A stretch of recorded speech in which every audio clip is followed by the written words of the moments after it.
from forced consensus arrangements to deliberate political intimidation and pressure to step down. Many women are being urged out of the democratic process even before the real contest begins.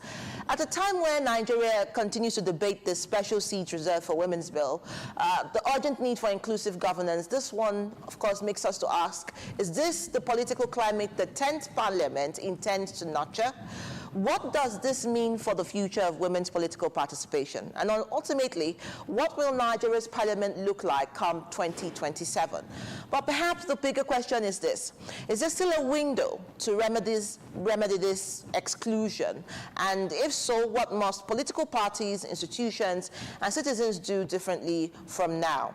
Well, joining me to unpack these critical questions is the FCT woman leader of the African Democratic Congress, Dr. Elizabeth Ada, who will join us much later on in the show. Well, in the meantime, remember that some women have of course, won their primaries at the state level, some for state assembly, but still the number is very, very minimal. And we continue to ask that perhaps, Mr. President, just as he said to the party chairman, to look at what some of the excesses are at the party level, at the state level, and look at what can be done for women. And just as we implore the parliament to please pass the reserved seats for women's bill. Stay with us, we'll be right back after this break. At the briefing themed Broken Promises, Missing Women, Audits of the primaries so far, the coalition said the outcome of the ongoing party primaries shows a widening gap between promises of inclusion and the reality for women in politics. The group noted that many female aspirants still face challenges including disqualification, political pressure, and unfair screening process, resulting in only a few women emerging successfully in the primary so far. They stressed that greater female participation will strengthen democracy, improve governance, and encourage public confidence in the electoral process. Fatong Okewale of the Voice of Women Empowerment Foundation, the decisions political parties make now will determine whether the 2027 elections will bring meaningful progress for women or sustain the cycle of exclusion. We're getting it right. We're here. We're talking about inclusion. We know how the story of inclusion is in Nigeria since immemorial. And that's why we will continue to talk. We'll continue to appeal. We have appealed. We have begged. We have what is the other word? We have protested. We've done everything that other women all over the world are doing. Yet we're being sidelined. Do the right thing and ensure that Nigeria progresses if truly all our leaders love Nigeria. Stakeholders also call on political parties to ensure transparent processes and adopt deliberate measures to improve women's representation at all levels of governance. President of the League of Women Voters of Nigeria, Irene Owona, said women's inclusion in governance is vital to national development and democratic growth. Only thing I would say our Nigerian women don't know how to do is the violence and play the politics of money. Because what we have seen that has happened in this primary so far is that the money bags have been able to push credible women off the space. We have to bring women in. Look at the situation where we are in Nigeria. People are celebrating Namibia now. A woman is there. So give us an opportunity. It's just what we are saying. I think that it is very important because the media, though it is the fourth realm of the estate, it is the hope of amplifying women in this election. The groups warn that without concrete action, promises of greater inclusion for women may remain unfulfilled. Hawagimba NTA News. Stronger education systems, more inclusive economies, and communities that work for everyone. So I'm calling on you today, not just to support the bill theory, but to act. Mommy, why don't I see any women in parliament? My daughter, that's how it has been since even I was a little girl. No, Mommy, this has to change. Women make up 50% of Nigeria's population and less than 4% in the National Assembly. Our country cannot compete productively with one hand tied behind its back. Let's pass the reserved seats for women's bill. It's not about women alone, it's about our whole nation. Pass the reserved seats for women bill. Pass the reserved seats for women bill. Pass the reserved seats for women bill. Pass the reserved seat. Pass the reserved seat for women bill. I'd like to end on this note that reserved, not reduced. They say reserved seats as though a woman's place must be marked, measured, managed, but I say these seats are not concessions, they are corrections because history has sat too long in the comfort of one voice, one gender, one gaze, shaping the nation's direction. Reserved seats are not favors, they are futures, a small opening carved into a wall that has refused to shift for decades. Listen, when a woman rises, she rises carrying worlds unknown, communities unheard, stories unspoken. She brings the market's wisdom, the home's diplomacy, the street's resilience, the nation's heartbeat. A seat for a woman is a seat for the girl watching, the community waiting, the history unfolding.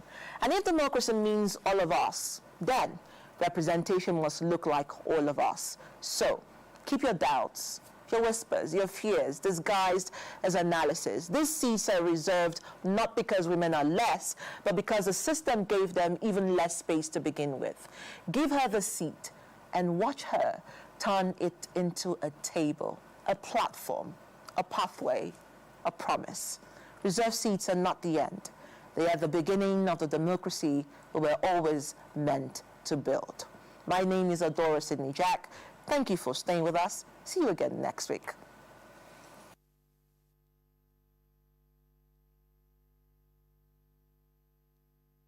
At the briefing teamed broken promises, missing women, audits of the primaries so far, the coalition said the outcome of the ongoing party primaries shows a widening gap between promises of inclusion and the reality for women in politics.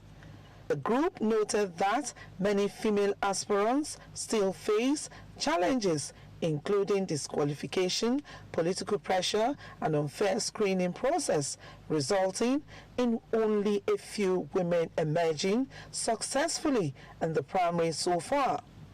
They stressed that greater female participation will strengthen democracy, improve governance, and encourage public confidence in the electoral process.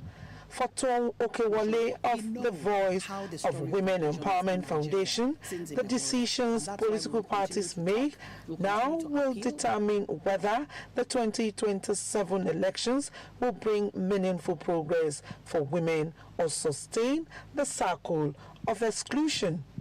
We're getting it right. We're here. We're talking about inclusion. We know how the story of inclusion is in Nigeria since immemorial. And that's why we will continue to talk.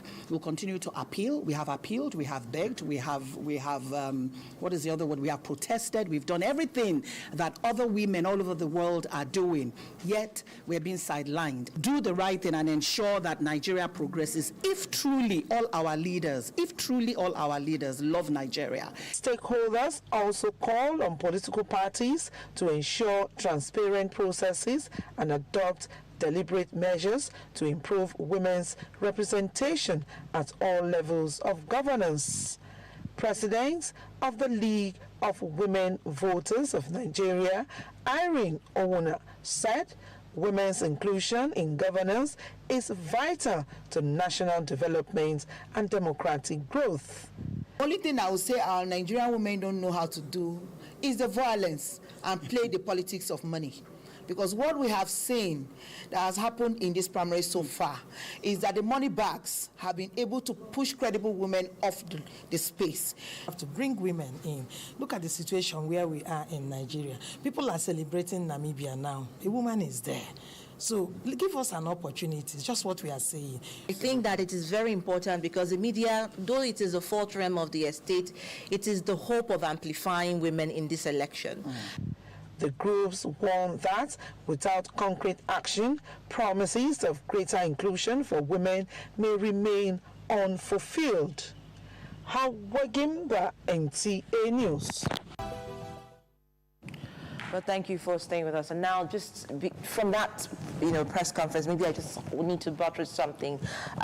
Just about this morning, No Woman, No Cry. Lagos Today shared us with the news how Lagos APC betrayed 12 female aspirants in House of Rep primaries, scores them 0/12. In fact, what you're saying is that the primaries in Lagos on May 16, 2026 have sparked criticism over the exclusion of women from their party's ticket list. Now, out of 91 aspirants cleared across 24 federal constituencies, only 12 were women. About 15%, far below the party's 35% affirmative action target. At the end of the exercise, no woman secured a guaranteed ticket. So when you hear guaranteed, it means that it's still subject for debate. And so the story continues. I'm glad to have Dr. Elizabeth here with me in the studio. Finally, it's great that you could make it. It's great to see you. Thank you. How is the ADC doing, really? Let's start with the ADC and the FCT. I mean, looking at the primaries, looking at, I'm sure you're getting the complaints from various, centers, from different parties, not just the APC, about women's exclusion at the primaries. How worried are you about this, and what is the ADC looking at doing differently? Okay, still the same thing, the same issue everywhere. But then I think ADC have demonstrated a very good commitment towards inclusion of women, so as they have made the policy of 25% for nomination fees and every other policies involved. So I think they are doing really well in inclusion. Okay. Yes. Okay, so, I mean, when I hear really doing well, so I'm thinking about in terms of numbers now. So, for instance, let's look at metrics. In the FCT as we speak, you are the FCT woman chair. What is the energy? Are women coming out? I know they usually ask, women on the pot. Are women coming out? What is the pulse you're getting? And ahead of the 2027, are you confident that your party will be able to see at least some women measurably emerge in these primaries? Well, there's no really guarantee, just like I overheard you say, there's no really guarantee, but I think women are becoming more confident and becoming more outgoing and outspoken. The way the ADC is making it easy for women, because they've realized that without women in our governance, Nigeria cannot be a better place. We need women. The nation needs its women to come out and make the nation better. So I think they are doing well in terms of encouraging more women to come out. Unfortunately, we don't have too many women in the, coming out as aspirants, but I think women will emerge in coming 2027 elections. All right, so I don't know if you listen. I mean, one of the speakers at that press conference, President League of Women Voters, said women don't know how to do violence, and they are not money bags. And sometimes this could be one of the effects, that we see in the elections, especially at the primary level.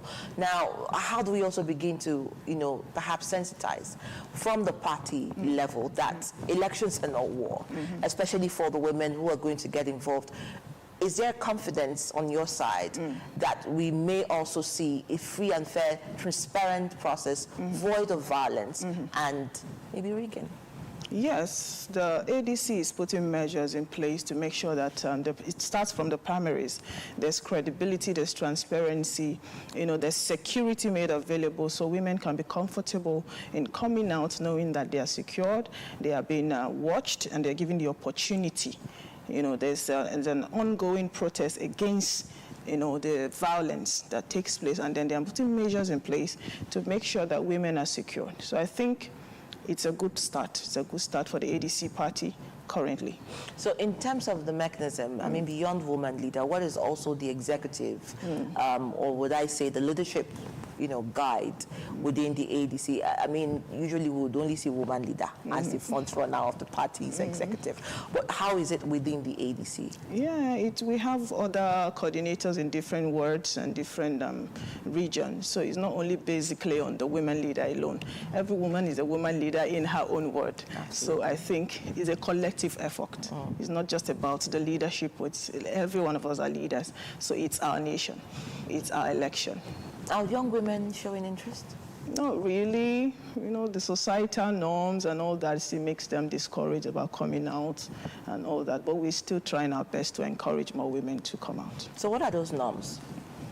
Violence, financial constraint. I think they feel the nomination form is quite expensive.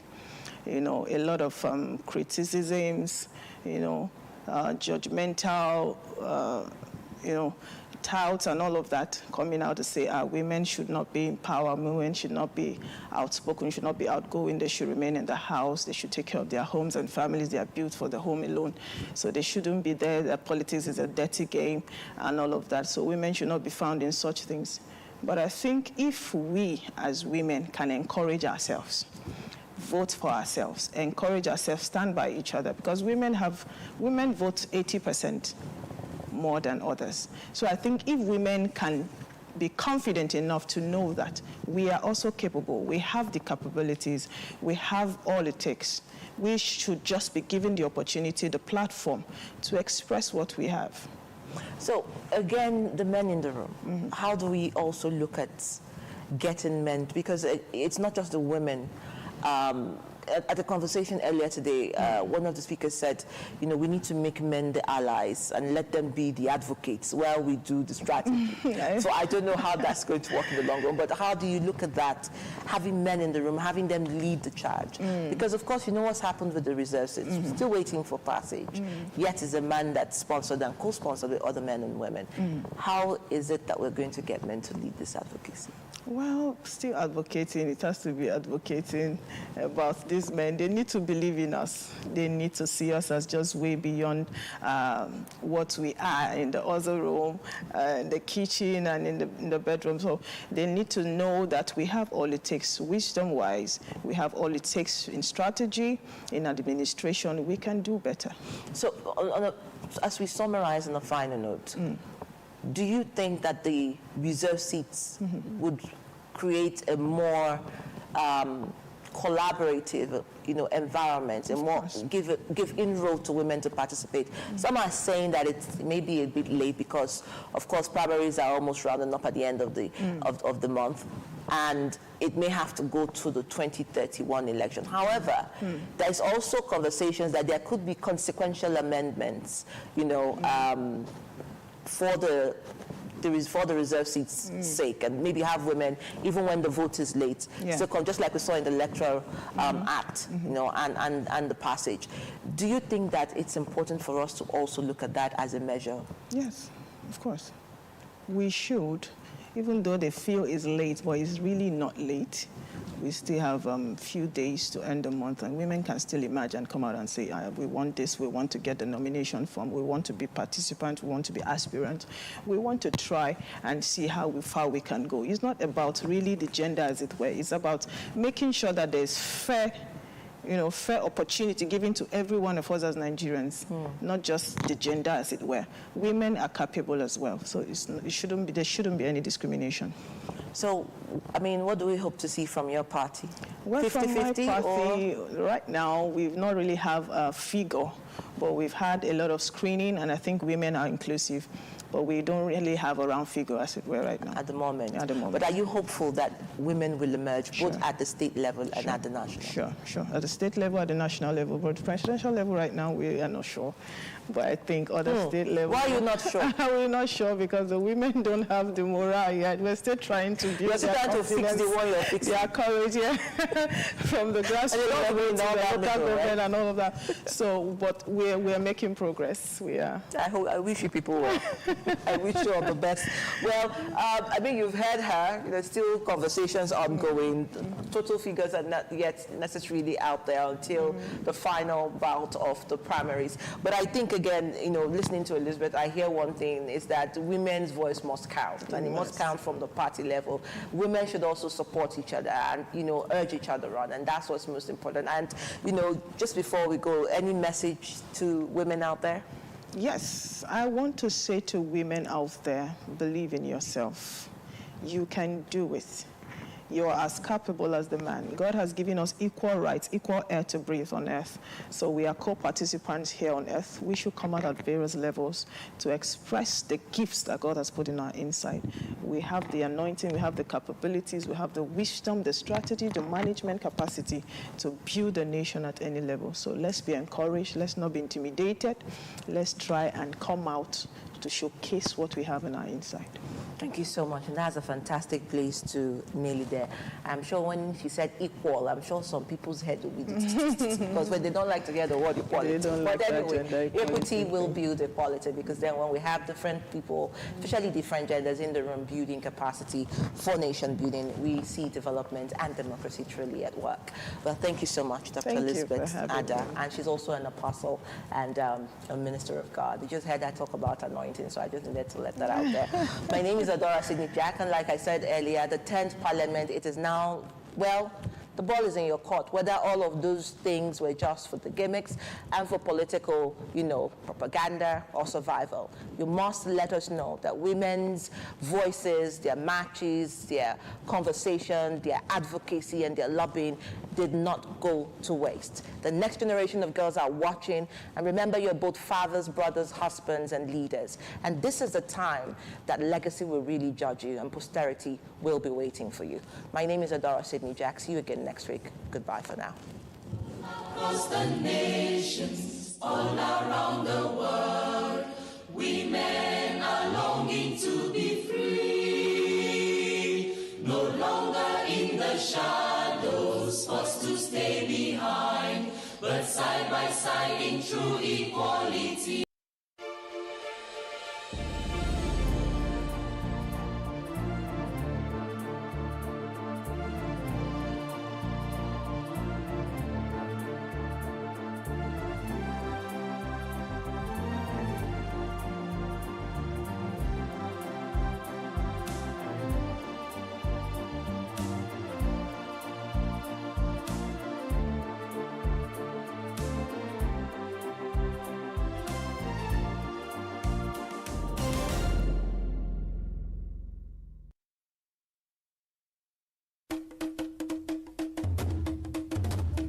The surge in the use of plastics and plastic products has increased and at the moment unavoidable in our daily routine. It is a global phenomenon, and the growing demand has become indispensable as they are found in a high proportion among household items. In today's Nigeria, a huge chunk of plastics are produced and used.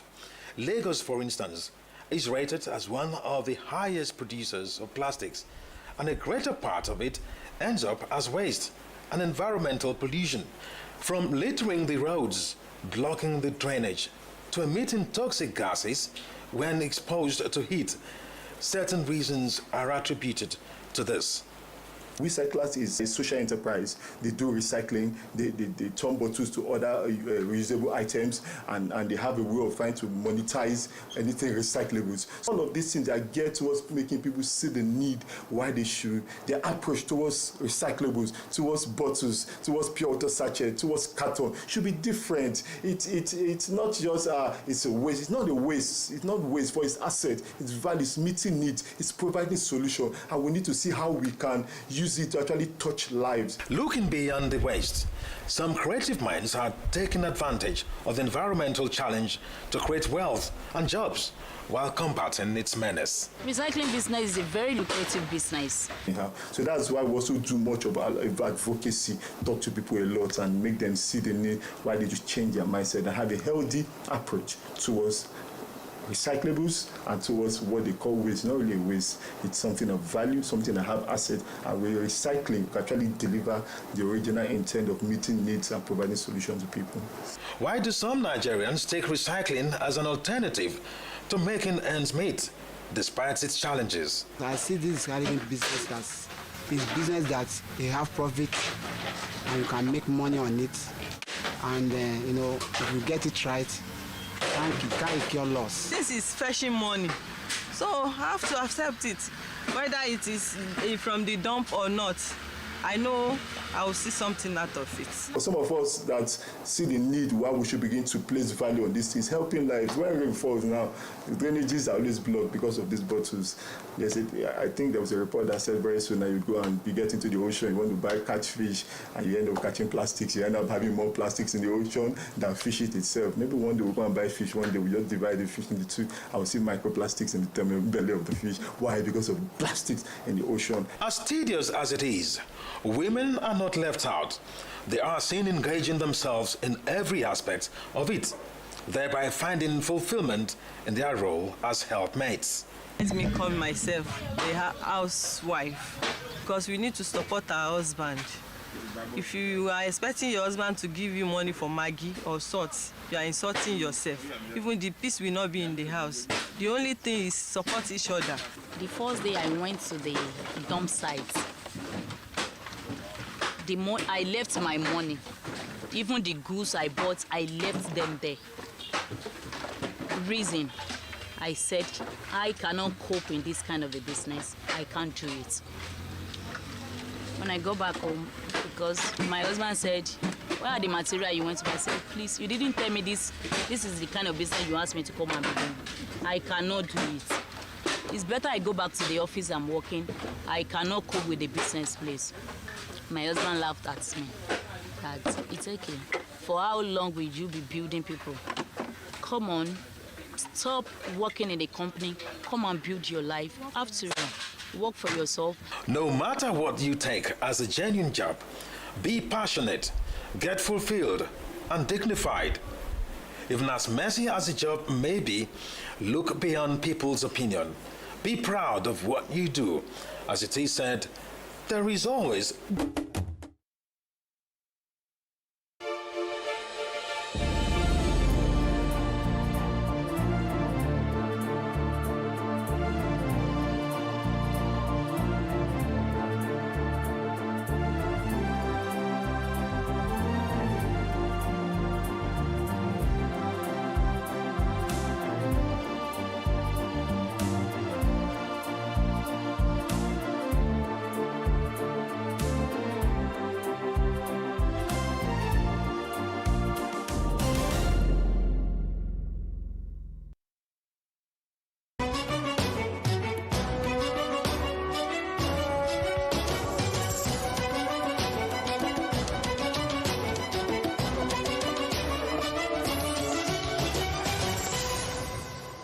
We are saying this peacefully. Please go to your country. 30 June is the deadline, but it's not like you must leave on the 30th of June. Yes. Don't leave on the 30th of June. Leave now, because the 30th of June, I can't control people of South Africa. The dust is not settling on the situation in South Africa involving foreigners, as that incident in a part of Johannesburg shows in that clip. I'll play the full clip in the course of the program. Welcome to Global Matters. I am Shola Jaisime. It's the third straight edition of the program in which we're looking at the issues with regards to xenophobia in South Africa. This is even as the South African authorities have condemned what occurred. And just a couple of days ago, on Thursday, last week actually, the South African cabinet minister said that what we're actually seeing are doctored footages, doctored clips of the situation in that country. Interesting. Well, the fact is that some community activists are threatening non-South Africans to leave their country, as that clip shows. Now, let me play the full clip, and my guest and I will get into this conversation around what's happening in South Africa and non-South Africans. Where? Yes. Huh? Yes. Yes. So what are you doing here? Because we've been calling for you guys to leave the country. Why are you still here? I was not school for children. No, my friend. Okay. No. Please, respect what we are saying, and don't try and oppose what we are doing. Don't listen to the government, don't listen to the police, don't listen to anyone. Just listen to us. We are saying this peacefully. Please go to your country. 30 June is the deadline, but it's not like you must leave on the 30th of June. Yes. Don't leave on the 30th of June. Leave now, because the 30th of June, I can't control people of South Africa. All right, let's do the right thing. Respect our country, respect us. Wait.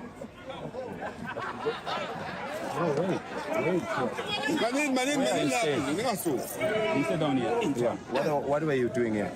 No, I have a business here, so I'll go to school here. I've got a trip, so I'll go to something for us. So who's this? This is a boy, I know he's staying to tell me. Yeah, so why is he running away? I don't know. Why are you running away? I'm scared. Why? Oh, I'm scared. Do you know we started do you know we started this thing in January, and we've been asking you guys to leave the country because we want to sort out our things in town? Why are you still staying in town? Well, because we've been begging for 6 months. We've been begging you guys to leave South Africa. Why are you still here?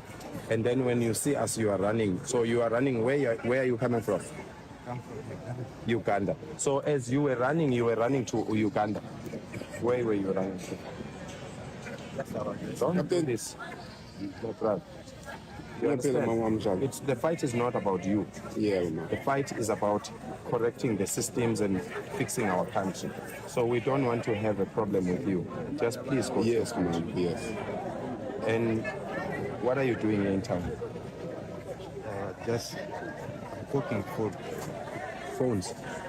Cooking food. No, you can't leave your country to come and cook food here. It's not right. Constitutionally, you can't do that. Constitution doesn't allow that. Only South Africans must cook food. Please go home. Now, Baba still in Hambe, and I'm coming back on Tuesday again. I don't want to see any foreign. Please. So those are two non-South Africans there being quizzed by a community activist. He was asking the other one, like you heard there, when he was apprehended and brought down, he was asking him that as he was running off, that was he running back to Uganda. Hilarious spot, serious issues. Chris Anyanwu is Executive Director of the Global Advocacy for African Affairs. So Chris, before we get into the issue around that clip, let me play you one other clip. It's of a Nigerian who stood up to some persons who harassed him at a public facility, also in Johannesburg. I'm not going out. No.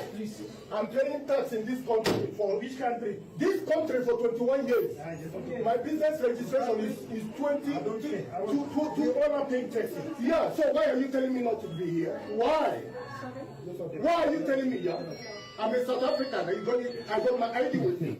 I can't walk out. I can't walk out. Do your work. Yeah. I can't. Hello? Yeah, hello.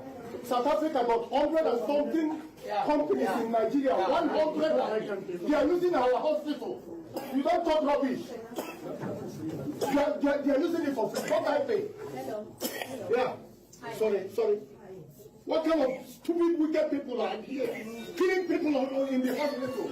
It's very bad. This your attitude is bad. You are killing people. No country in this world do they do that kind of rubbish you are doing. It's wickedness. Maybe you are from Mozambique or Zimbabwe. You come here to claim South Africa. You are forefathers from Mozambique or Zimbabwe. You come here to claim South Africa. Killing people. You think you are fighting for right. That is not your right. You're just stupid. It's not your right. Can you please calm down? Touch me now. I'll finish you here now. I'm serious. Touch me. Touch me. Serious, you are. No, what they are doing is bad. A Nigerian there standing up to some South Africans who came around him and were asking him to get out of a public facility. So we can see the divergent perspectives. Some are quite calm when they are encountered by some activists who say, get out of our country, and some are standing up for their rights. The two gentlemen you saw in the first video, a Ugandan and someone from the DRC. That was the first person who was approached. He was approached, and as we can see, it's becoming something quite interesting. This is the third time we're bringing this issue to the program consecutively. We did that the previous week, we did that last week, and we're doing the same thing again. It's because it's so important. AIT, African Independent Television, what's the philosophy? To look at Africa, to ensure that we look at these things that bond us together as Africans, as those two flags show. And you see the presidents of the two countries, Cyril Ramaphosa and President Bola Tinubu, they are all smiles. This was at a summit in 2024. But I don't know whether those smiles are still there at the moment, because things are very, very, very interesting between the two countries. Let me bring Chris into the conversation immediately so that we can start looking at issues. Chris, you run the Global Advocacy for African Affairs. What's your take about what's happening in Africa, in South Africa, to non-South Africans who are Africans? Thank you very much, Shola. What is happening in South Africa is actually very unfortunate. Surprisingly, it's not new. Xenophobia in South Africa dates back to 1994. And I think 2008 was about the climax when about 62 people, lost their lives, majority of whom are, immigrants. So, but what is actually surprising is what looks like the inability of the South African government to actually do something about what is going on. I mean, this is sheer criminality. This is lawlessness. This is a pointer to a state that is about to fail.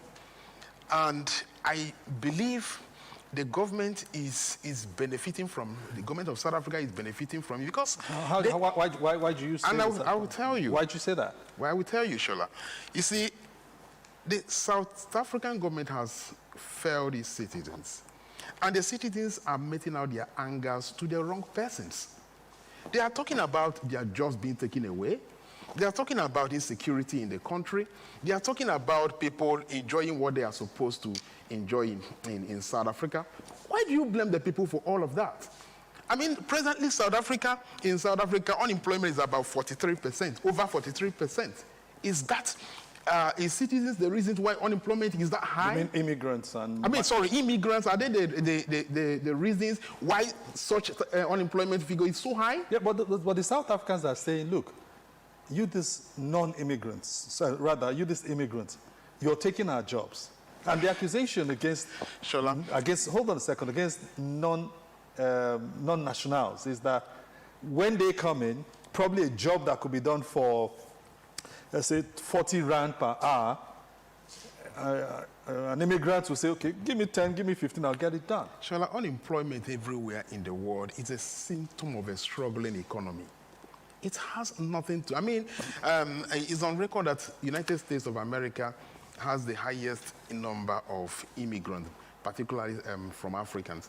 I mean, nobody has blamed immigrants for unemployment. Is a fair symptom of a struggling economy and the fact that the government is not doing what it's supposed to do. The figures are not adding up. It is not the duty of immigrants to make South Africa work. South Africa is suffering, there's a problem of insecurity, there's a problem of unemployment as they keep, touting all over the place. These are the problems that they should confront their government with and leave the poor immigrants alone. And to even make matter worse, Shola, it reminds all of us how people can forget so easily. South Africa is one country that enjoyed a comprehensive solidarity from every part of Africa. Especially Nigeria and the Ghana that all of a sudden became their enemy right now. And it's unfortunate that most of the younger ones that are doing all these things have lost touch with history. And I believe South Africa should actually intervene to let the world know that they are in charge. The government is not doing well. And that was why I said they are the biggest beneficiary of what is going on in South Africa. Because their people are exonerating them from the problem that they created in the system and then taking the anger to the very wrong persons. So, people should sit up. South Africa should sit up. It is a sheer lawlessness that is going on in South Africa. Criminality. People looting people's goods and services, killing people unperturbed, unchallenged. This is sheer criminality. And the South African government seems to be, to do what they are supposed to do as a government. Somebody is in charge. Somebody should brace up to his responsibility. It's actually so annoying that, we are seeing all these things in a place like South Africa. A place that, erasing every legacy that Nelson Mandela has put in place. A place that is supposed to stand, as an example in Africa. That's where we are seeing all this mess going on and everything. South Africa the leadership and the government of South Africa must sit up. This is really getting out of hand. And I think the governments across Africa are actually not doing enough. But if you recall, Christian, Ghana not only signified its intention to bring over 3 of its citizens back home a couple of days ago. Nigeria had done so earlier. It got about 130 persons who said, we want to come back to Nigeria. Ghana went further by reporting the matter to the African Union Commission on Human Rights. Nigeria has not gone to that level, but Nigeria has summoned the acting South African High Commissioner to Nigeria. And when you know what summons means in diplomatic parlance, it means we're not happy what's happening. Do you think President Tinubu and his newly appointed, nominated ambassador to South Africa, Femi Fani Kayode, do you think Mr. Fani Kayode can get there and try and resolve all of this, or is it that we'll continue to have a situation where, look, all of you, like that man said, he said, I am not just a South African. He said, I am a Nigerian. I'm not just a Nigerian. I'm a Nigerian with South African, citizenship. There's nothing you can do to me. That was what that man said. How are we going to resolve all of this? You see, like I said during my intro, these problems, transcends Tinubu. It transcends Tinubu's government. I mean, but we saw him and Ramaphosa smiling cozily in that picture at Old Summit. We've been having these issues right from 1994, 2008, 2015, 2018, even 2019, and it's been going on. So, and I think this should go beyond the newly posted ambassador. I mean, there's what is called retaliatory diplomacy. Reciprocity. Yes. And it encompasses, you just mentioned one of them, it encompasses the reciprocity you just mentioned. You can respond economically, tit for tat. You can respond in so many ways. Our senator said so, but the Senate president said, look, we will send a delegation to Pretoria. It has gotten to, Cape Town, rather. It has actually gotten to that stage where retaliatory diplomacy has to be activated. Because it does seem that there's no end in sight. The South African government is not doing enough. As a matter of fact, like I keep saying, they are the biggest beneficiary of what is happening in South Africa. And there are also the place of some of the politicians in South Africa who are pandering around populist sentiments. These people should be called to order. Countries should begin to respond in like terms. That's the only language that I feel South Africa can understand at this stage. You have South African citizens in so many other countries, in Africa even. And no country can actually survive alone. Somebody made, and one of the senators the other time, I was listening to one of the senators, saying something about Ramaphosa having an interest in DSTV and all those things. Look, they should activate retaliatory diplomacy. But what many do not know as we speak. One interesting thing, let me just say this.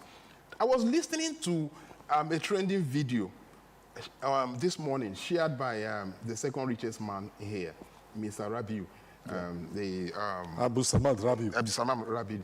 That from some few months ago, he was at the airport. Last year? Yes. And then he was unaware that his visa had expired by just one day. And then he was delayed for about 4 hours.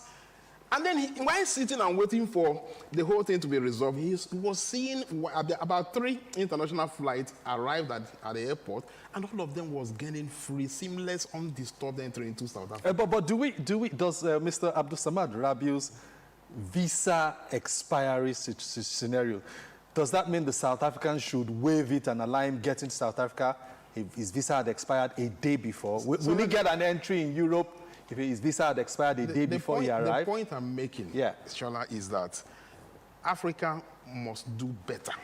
You see, there is a protocol Sorry, when you say better, if Mr. Samad gets to Johannesburg, which is the entry point for international flights, his visa expired yesterday, he got in today.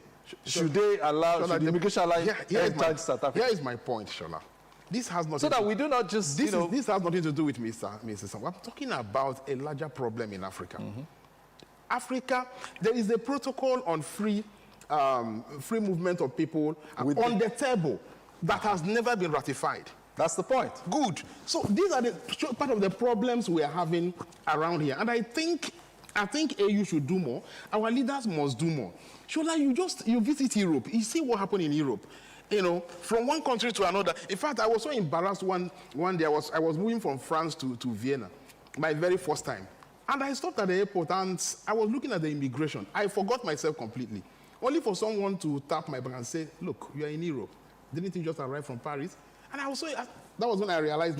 So you woke up? Yes. That was when I realized what I was doing. Why did you sleep off? Because I'm coming from a place where such thing never happens. So we should begin to put our house in order. The issue of the second richest man in Africa, okay, suffering. I mean, this is a man that has invested in almost all parts of Africa. But my point, when we raised the issue of Mr. Rabiu, sorry, sir. My point when we raised the issue of Mr. Rabiu, who said this just yesterday at the African CEOs Forum holding in Kigali, you work with the Rwandans. They have a policy on visa on arrival and all of that. So probably are we going to be pushing towards asking South Africa, look, visa on arrival. And remember, South Africa introduced this policy when Ramaphosa and President Tinubu met in 2024. They had the National Commission. A lot of goodies came out from that, and they spoke about it. So I am thinking we should not use what happened to Mr. Samad. If your visa has expired, should you be allowed entry into another country? So that we don't waste so much. No, I'm stressing this so that we don't ride on nationalistic sentiment. Yeah. Absolutely, you're correct. Nobody should allow you entry if you don't have the proper documentation. It is the standard everywhere in the world. But my point is that our leaders have got to do more. There are a lot of work on the tables of our leaders. And this is part of the problems we are also suffering in South Africa. I just mentioned to you that part of the trade agreement on the table, African Continental Free Trade Agreement, is this that the line follow that has not been ratified. That has not been ratified. So our leaders should begin to wake up. What is happening in South Africa? Look, I call it criminality. That is what it is. How do you wake up? And that's exactly what Ramaphosa has called it. His predecessors Ramaphosa is playing to the gallery. He should wake up and do more. Ramaphosa is not doing a lot. People wake up in the morning. We just watched that video.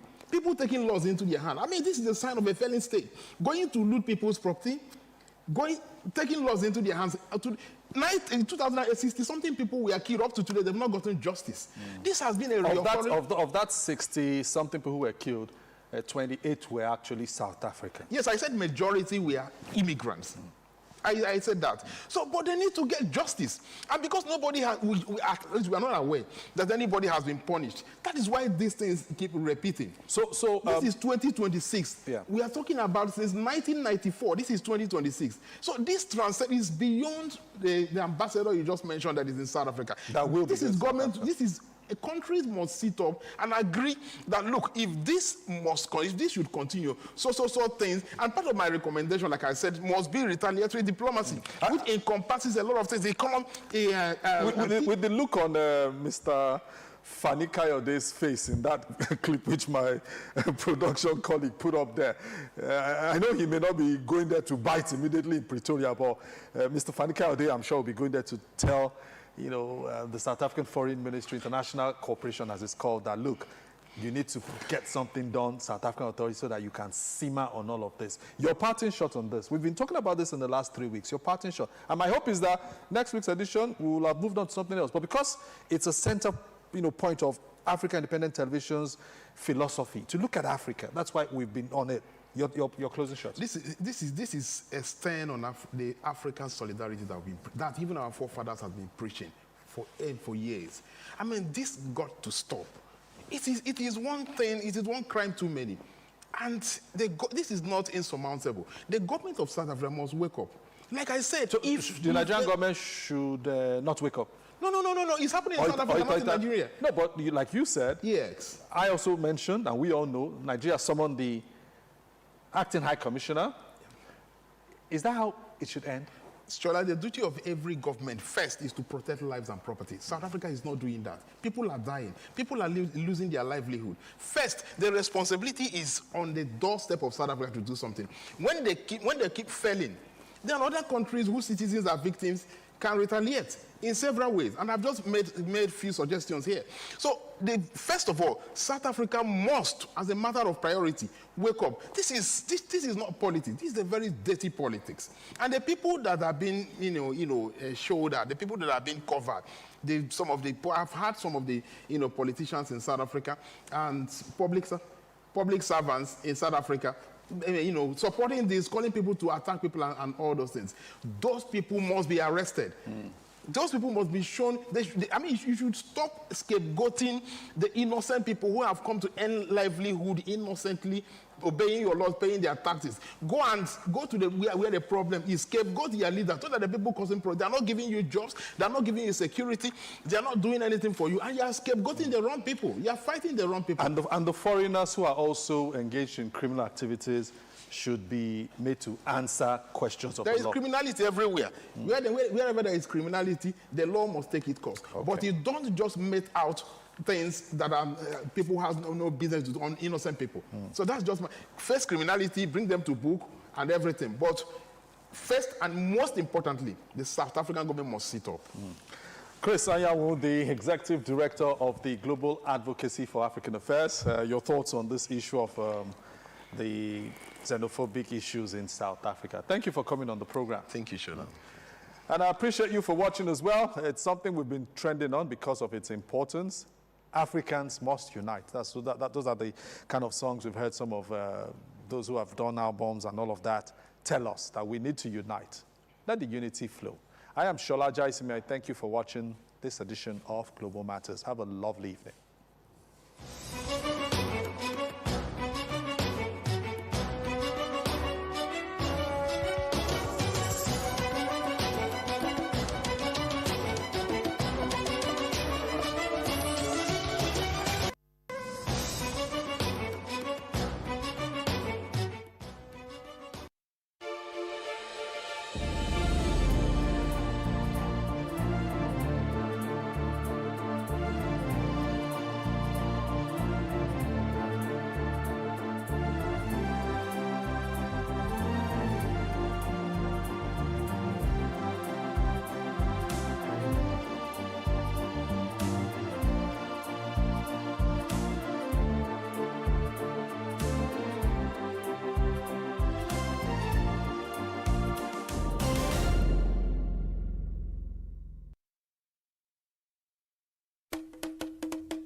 I can't tint my hair because in our society, when you tint your hair, it gives another meaning, as if you are not responsible. No, I can't tint my hair. Reason being the fact with my family, they won't agree to it. I can. I don't care. Their opinion, not mine, as long as I like it. For me, it doesn't make sense. Tinting of hair, just leave the hair the way it is, black, brown. Like the red-headed gamma lizard, also known as rainbow lizard, human heads often come in different colors as a result of hair dyeing, which is becoming a common practice among adults and teenagers in Nigeria. To individuals tinting or dyeing their hair, there is really no difference between changing the color of their hair and dyeing a fabric. It could be for aesthetics, to have a new look, or as a result of one's line of trade or profession. I'm an artist. Personally, I don't see it as anything because most times you don't judge a book by its cover. So for me, for a kind of person like me, I feel if it's something that makes you happy, just do it. A barber, Yusuf Ibrahim, goes as far as testing the dyes first without considering its effect. I have to test it before I apply it to any customer, because this thing we are doing is something that when I apply it, it's easily to break hair. So when it's breaking, I don't want maybe disagreement between me and my customer. Hair dyes come in 3 major varieties: permanent, semi-permanent or temporary, and natural. Chemicals used in these products, particularly the permanent dyes, could lead to grave health consequences, according to a hair restoration specialist, Dr. Dayo Utsubanjo. Dyes, by their nature, have chemicals. I mean, that's why they're able to change the natural color of someone's hair. Those chemicals could include ammonia, perhaps one of the more common ones. There are other more dangerous chemicals. Ammonia is a very corrosive chemical, and if not used properly by people who are trained they could cause damage, and the damage could be permanent. So the advice we would normally give people is, look, better to go to a salon with qualified personnel, people who understand the implications or the side effects and of some of the products they are applying to your scalp. If you don't use it according to what the manufacturers intended, there could be hair loss and damage. So those are the kind of things that we would typically advise people to watch out for. I mean, these products, it's not just hair loss. There are other wider health issues involved as well. I mean, some of these products have been known to cause bladder cancer of the bladder. So this is quite serious. It's not just about how you look anymore. It's about life and death. When next you are dyeing your hair, you might want to take a second look at the ingredients used to ensure they are safe. I see the writing of this one. They write all of it. It's also white. How come? Do they all come in white? No, it's not most of them comes in white. Okay, so is this white? This one is crazy color. It's also right there. It's crazy color. Something wine, not pop, but the color is purple. Actually, it's not like lavender or something. Yes. But it's so when shopping, maybe something, maybe wine, something wine. You sure don't want to put your life in danger?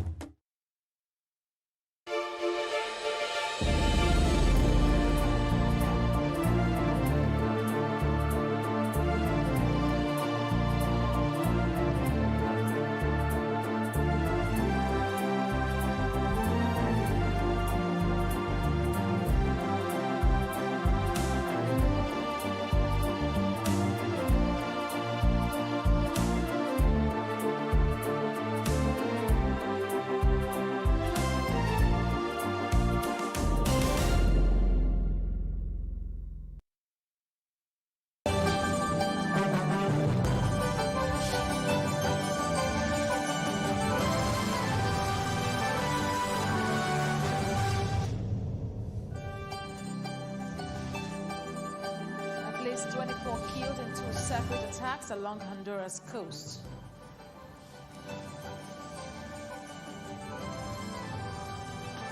U.S. raises Cuba's threat level amid murder indictment of Raul Castro, escalating tensions. And India-African summit postponed over rising cases of Ebola virus outbreak in DR Congo. This is the World News on AIT. I am Ogom Ezedimbo. Welcome. At least 24 people, including 6 police officers, have been killed in 2 separate gun attacks along the Honduras coast, deepening concerns about organized violence and insecurity in the Central American country. Police said the attacks targeted both civilians and security officers within hours of each other.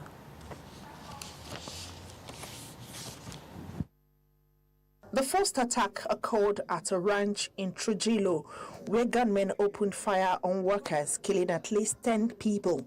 Authorities say the area has long been affected by land disputes and agrarian conflicts linked to valuable natural resources. In the second incident, heavily armed assailants attacked police officers traveling near the municipality of Omwa, close to the border. 6 officers, including a senior commander, were killed during the ambush. Police said the officers had been assigned to an anti-gang operation before the attack occurred. Investigators believe organized criminal groups may have targeted the security team as violence linked to gangs and trafficking networks continue to plague the region. Authorities also warn that the death toll from the ranch attack could rise because relatives removed some victims' body before forensic teams arrived. Security officials have since deployed investigators, prosecutors, and forensic specialists to both crime scenes. Honduras remains one of the most violent countries in Latin America, despite repeated security crackdowns. Officials say both the National Police and the armed forces will reinforce operations in the affected areas as investigations continue. The United States and Iran remain divided over key issues in ongoing negotiations, despite both sides reporting limited signs of progress after fresh diplomatic contacts. Discussions continue to focus on Tehran's uranium stockpile and control of the Strait of Hormuz, issues that have become major stumbling blocks in efforts to ease tensions. U.S. Secretary of State Marco Rubio said there were encouraging developments in the talks, although no agreement had yet been reached between Washington and Tehran. U.S. President Donald Trump insisted that Washington ultimately expects Iran's highly enriched uranium stockpile to be handed over, arguing the material could be used for weapons production, despite Iran's insistence that its nuclear program remains peaceful. Iranian officials, however, maintain that the country will not surrender control over its enrichment program or strategic waterways. Senior Iranian sources say negotiations had narrowed differences, but confirmed that uranium enrichment and sovereignty over the Strait of Hormuz remains unresolved. Iran's leadership has also reportedly ruled out transferring uranium stockpiles abroad, following directives from Supreme Leader Mojtaba Khamenei. Tehran has meanwhile repeated the demands for sanctions relief, compensation for war damage, access to frozen assets, and withdrawal of American troops from the region. Regional mediation efforts are continuing as Pakistan attempts to keep communication channels open between both sides.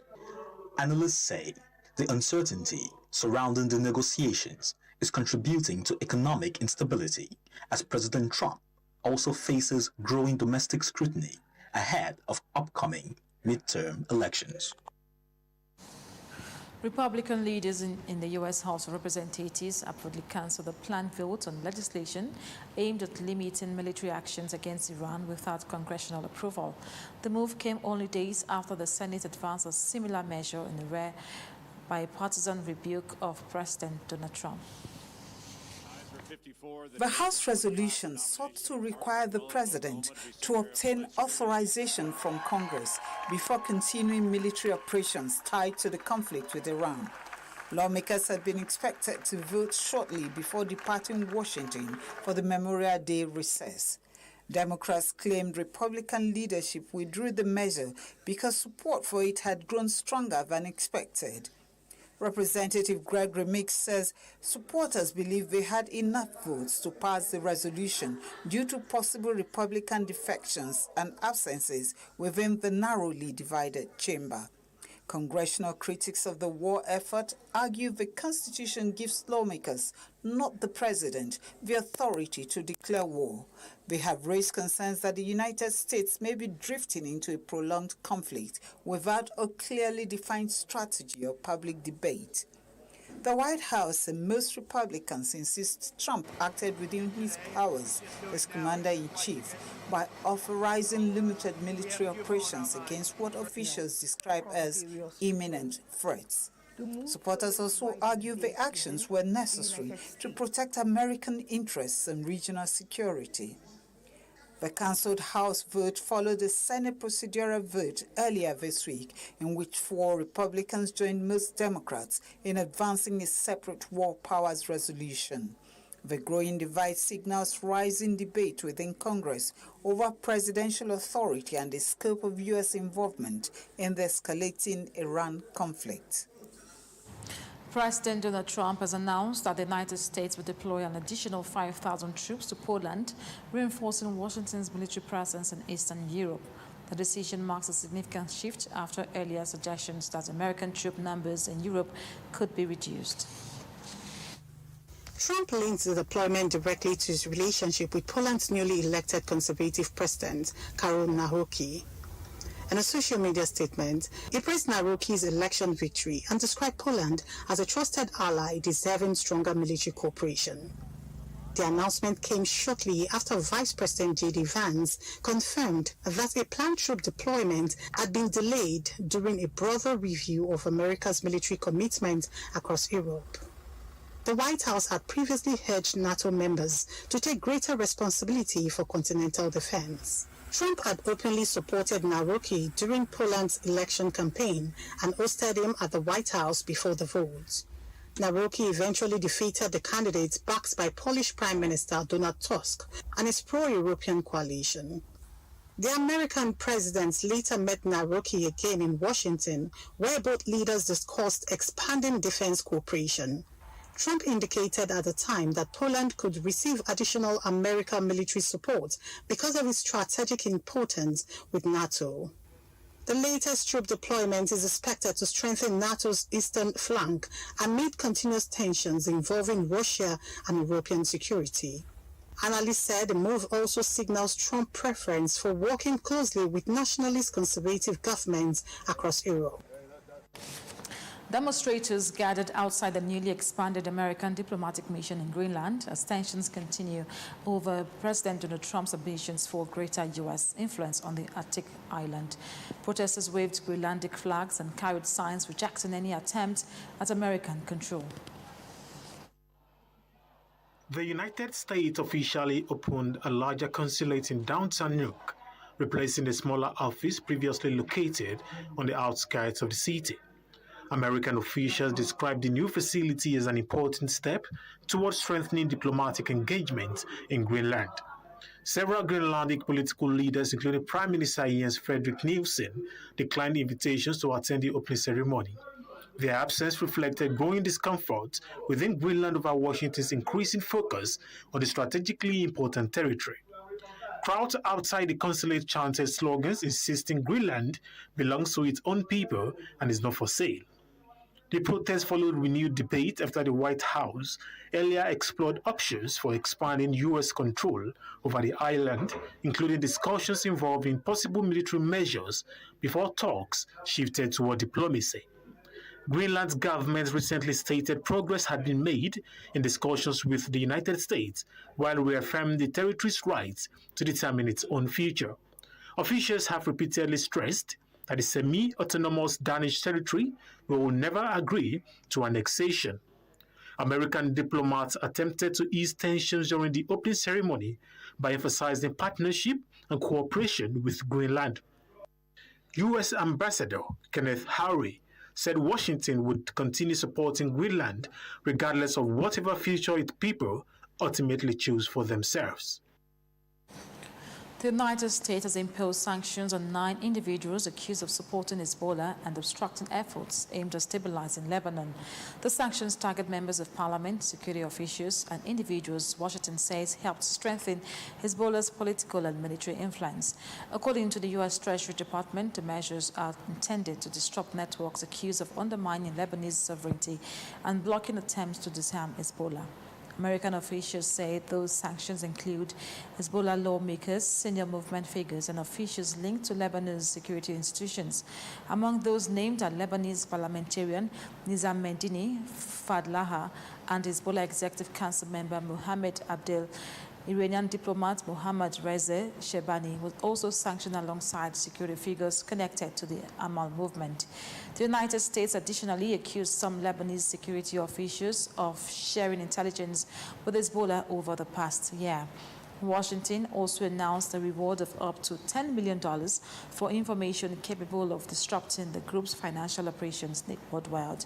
Hezbollah rejected the sanctions, describing them as an attempt to intimidate Lebanese institutions and supporters ahead of renewed regional negotiations. The group said the measures would not alter its political direction or strategic decisions.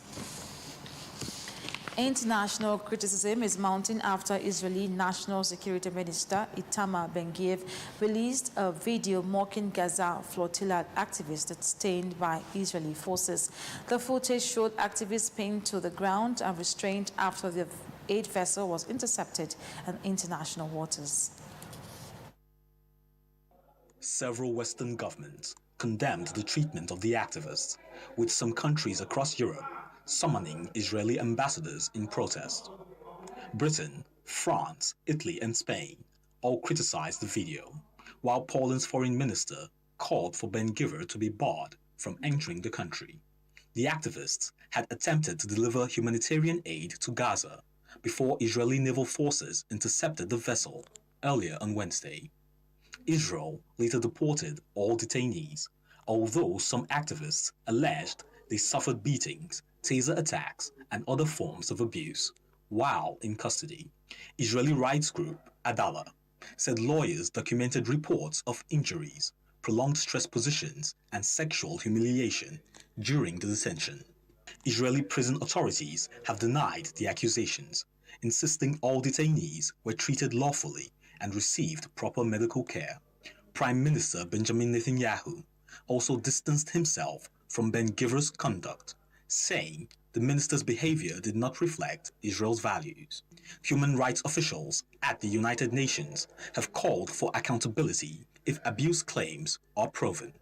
Organizers of the flotilla insist their mission was aimed at delivering urgently needed humanitarian supplies to Gaza, despite Israel's ongoing blockade of the territory. This is the World News on AIT. We'll take a break. When we come back, we'll bring you more stories. The stories now break online. Don't miss anything from our real-time updates and exclusive content. Follow and participate in discussions on live TV studio programs to shape the narratives. Subscribe, engage, and share from AIT.live at AIT_online on X, AIT Online on Facebook, Official AIT Live on Instagram, TikTok, and Threads on YouTube. Stay connected with AIT, on air, online, on live. Welcome back. Federal immigration authorities in Miami have arrested Addis Lastres Morera, the sister of the top executive linked to Cuba's powerful military-run conglomerate, Gaza. The arrest followed the decision by U.S. Secretary of State Marco Rubio to revoke a permanent residency status over alleged ties to Havana's communist leadership. Immigration and Customs Enforcement said agents detained Morera after determining her continued presence in the United States conflicted with Washington's foreign policy goals and towards Cuba. Officials stated she entered the country as a legal permanent resident in January 2023, but now faces deportation proceedings. Rubio accused her of benefiting from and supporting the Cuban government while living in Florida and managing real estate assets connected to the regime. He also repeated long-standing claims that Gaza controls a vast portion of Cuba's economy and profits heavily from sectors including tourism and banking, construction, and remittances from Cubans abroad. The U.S. government alleges the conglomerate diverts money meant for ordinary Cubans while enriching state-connected elites and military officials. Rubio said profits generated through Gaza rarely reached the Cuban people, despite the company's influence over much of the island's financial activity. Authorities confirmed Morera remains in ICE custody, pending removal proceedings, although no criminal charges have been announced against her.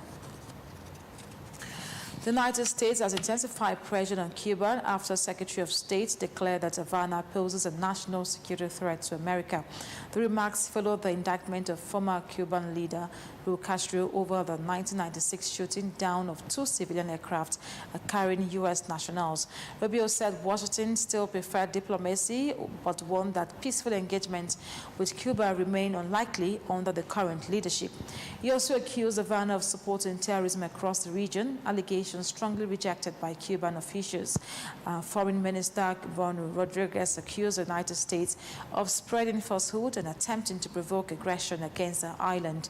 Havana insists it has never posed a threat to the United States and condemned Washington's growing political pressure. The dispute comes as Cuba struggles through severe fuel shortages, blackouts, and worsening food scarcity linked partly to long-standing American sanctions. Rubio confirmed the United States had nevertheless offered humanitarian aid worth $100 million to assist Cuban civilians.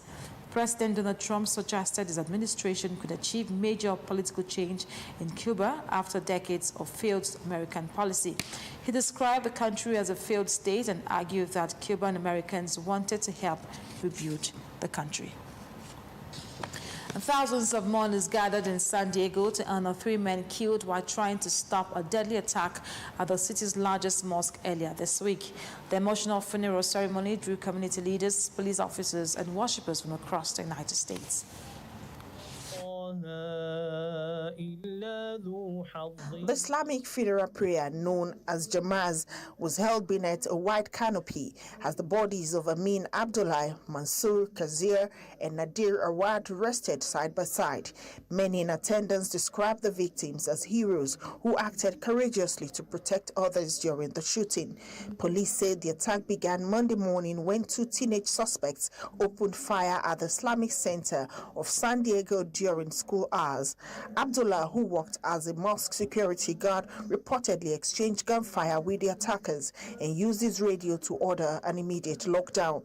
Authorities credited those actions with giving students and teachers enough time to hide safely inside classrooms and closets.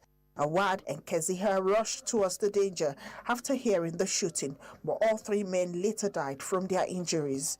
Community members said the tragedy has deepened fears among Muslims in the United States at a time of heightened concern over Islamophobia and targeted violence. Several mourners broke down in tears as speakers praised the victims for sacrificing themselves to protect innocent lives. Police later found the teenage suspects dead from apparent self-inflicted gunshot wounds after they fled the mosque. Family members of the victims said they have drawn strength from knowing the men died defending children, worshippers, and the wider community from greater bloodshed. The planned execution of Tennessee death row inmate Tony Quotas was halted after prison staff failed to establish the medical lines required for a lethal injection. And state officials said the procedure could not continue because a backup intravenous access point could not be secured under execution protocols. The Tennessee's Department of Corrections explained that medical personnel successfully inserted a primary IV line but could not locate a second suitable vein. Officials also attempted to place a central line as permitted on the protocol, but that effort failed before the execution was ultimately called off. And following the failed procedure, Tennessee's Governor Bill Lee granted Quotas a temporary lasting one year. The postponement delays the execution of the inmates convicted for the 1994 kidnapping and murders of 3 people in whose bodies were later buried in a cemetery. Quotas' case has drawn national scrutiny from civil rights groups and anti-death penalty advocates who argue serious flaws undermine the fairness of his trial. The American Civil Liberties Union maintained that Quotas was denied adequate legal representation and that no fiscal evidence directly connected him to the killings.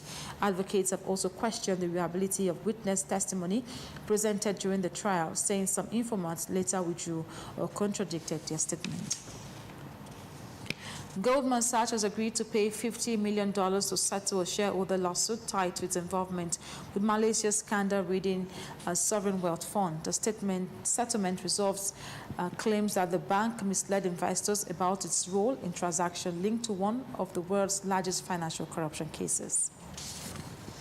Lawyers representing shareholders disclosed the settlement amount in a filing submitted to federal court in Manhattan. The investors, led by Swedish pension fund affirmed, described the agreement as a significant outcome for shareholders affected by the scandal. The case centered on accusations that Goldman Sachs portrayed its risk management practices falsely while arranging billions of dollars in bond sales for IMDb. Shareholders have argued that the bank profited heavily from the deals while concealing serious warning signs surrounding the Malaysian investment fund.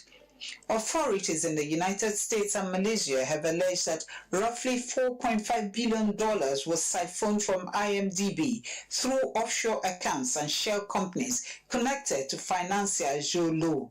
Former Malaysian Prime Minister Najib Razak established the fund to support economic development projects before the scandal erupted internationally. Goldman Sachs helped raise $6.5 billion for the fund and reportedly collected hundreds of millions in fees from the bond offerings. Investors claim the bank's share value later suffered when markets realized the institution had allegedly facilitated and benefited from fraudulent activities tied to IMDb. The settlement adds to billions already paid by Goldman to resolve global investigations into the scandal. In 2020, the bank agreed to major penalties and admissions involving a Malaysian subsidiary, while several former bankers faced criminal prosecutions connected to the looting of the fund. Brazil's government is preparing to widen spending restrictions across federal ministries as officials work to remain within the country's fiscal limits for the year. Finance Minister Dario Dorigan said that tougher controls are expected to be announced alongside the government's latest budget review. The current spending block stands at $1.6 billion, equivalent to roughly $320 million, but officials now expect additional restraint to be imposed. The government is scheduled to present its updated revenue and expenditure report on Friday afternoon. Dorigan said the administration does not expect to trigger a formal spending freeze despite tightening budget controls. He explained the revenues remain broadly in line with expectations, allowing the government to continue pursuing gradual fiscal adjustments without emergency measures. The minister described the restrictions as necessary sacrifices aimed at controlling rising public expenditures and preserving economic stability. He suggested the government is willing to make difficult internal cuts as part of broader strategy to strengthen fiscal discipline. Brazil is targeting a primary surplus equivalent to 0.25% of gross domestic product this year, with some room allowed on either side of that goal. Earlier projections estimated the country could finish the year close to balance, with only a modest surplus expected. The planned India-African Forum Summit in New Delhi has been postponed following concerns over the worsening Ebola outbreak spreading across parts of the Democratic Republic of Congo. Indian authorities and the African Union said the delay was necessary to protect public health and ensure full participation from African leaders. The outbreak has now expanded into South Kivu province, an area controlled by the M23 rebel group, raising fears that the disease could spread further through eastern Congo. The World Health Organization says the latest Ebola outbreak has already caused at least 139 suspected deaths and around 600 suspected infections. Health officials warn that conflict and instability in eastern Congo are severely complicating containment efforts. The outbreak is the 17th recorded in the country, and experts say the presence of armed groups and weak medical infrastructures are limiting access to affected communities. Tensions escalated further after angry residents attacked an Ebola treatment facility in Ituri province following the death of a popular local footballer suspected to have contracted the disease. Protesters reportedly set fire to parts of the hospital after authorities refused to release the body for traditional burial rites due to infection risk. Uganda has since tightened border measures by suspending public transport and preparing to halt flights linked to Congo. Authorities in Kampala confirmed that one Ebola-related death traced to Congo had already occurred, although a second suspected case later tested negative. International concerns is also growing over shortage of medical supplies and emergency funding. The United States has introduced enhanced health screening for travelers arriving from affected countries, while aid workers say foreign funding cuts are weakening frontline response efforts across the region. That's the world news on AIT. I'm Ogom Ezedimo. Thank you for staying with us.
Recall that some years ago, we never had mobile phones. Surprisingly, we survived and went about our normal daily routines. Across the globe today, the use of mobile phone as armor, shield, lifesaver, a handed defense against our own fears, anxieties, loneliness, and mortality has become a do without. This is the 21st century, man, and this is the lifeblood of the 21st century. You know, I'm a business person, and you gotta make money. So how do your clients get across to you if you don't have a phone? I've done without my phone several times. I can really do. Why would I call? When there was no phone, once I copy. I can do without my phone. If I decided that, well, I have something to, I just want to shut down. Without your phone? I can't do without my phone, and I can actually do without my phone, sir.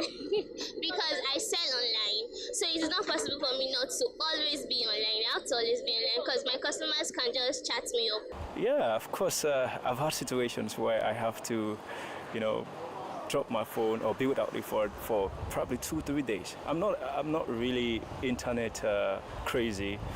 The addiction by some to continuously glue to it, tap to read, swipe and repeat the process all over calls for concern. Why is it so addictive? My phone is always with me because I'm always expecting calls, opportunities, and greater things as well. I log in my phone to check the latest information online, so I can't do it without my phone. Without my phone, I'm empty. My phone actually represents a person to me, and I really love pressing it a lot. It gives me vibe. It gives me it makes me feel less loneliness. I'm a kind of introvert. I don't go out, so the only thing that keeps me busy and keeps me going is my phone. Yeah, I'm always with my phone 24/7. The fact that some view this device as a means to an end does not say it all. There are those who believe that its indiscriminate use and addiction is necessary. My phone, no. It's always by my side. When I'm not with it, it seems I am out of the world. I don't know what is happening again. Phone has become part of us, where it's my office. Everything I do is my phone. You don't know what will happen at any given moment. So you feel your phone's supposed to be with you at every point in time. When you are not with it, you are out of time, you are out of the world, you don't know what is happening. Information, zero. I can't do without a phone a day. But I'm a businessman.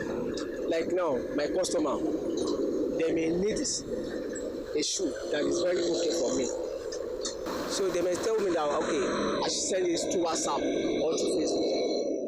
I will snap it and I'll send it to them. No matter how advantageous the single-handy device is, there are numerous and devastating health effects associated with it, some of which are deadly and physically defective. A lot of accidents occur because of this phone.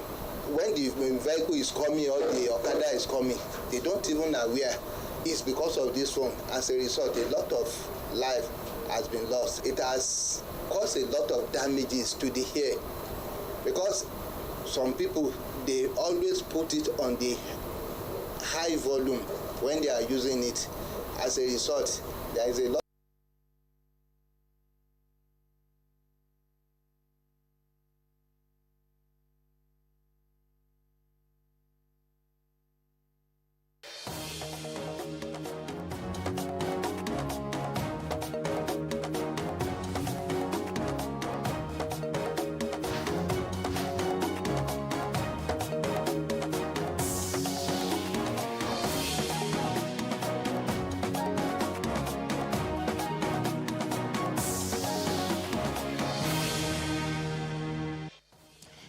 Tensions mount in Nasarawa State following allegations of electoral fraud in APC governorship primary. Awareness on hypertension, other non-communicable diseases takes center stage in Abuja as Federal Ministry of Health commemorates 2026 World Hypertension Day.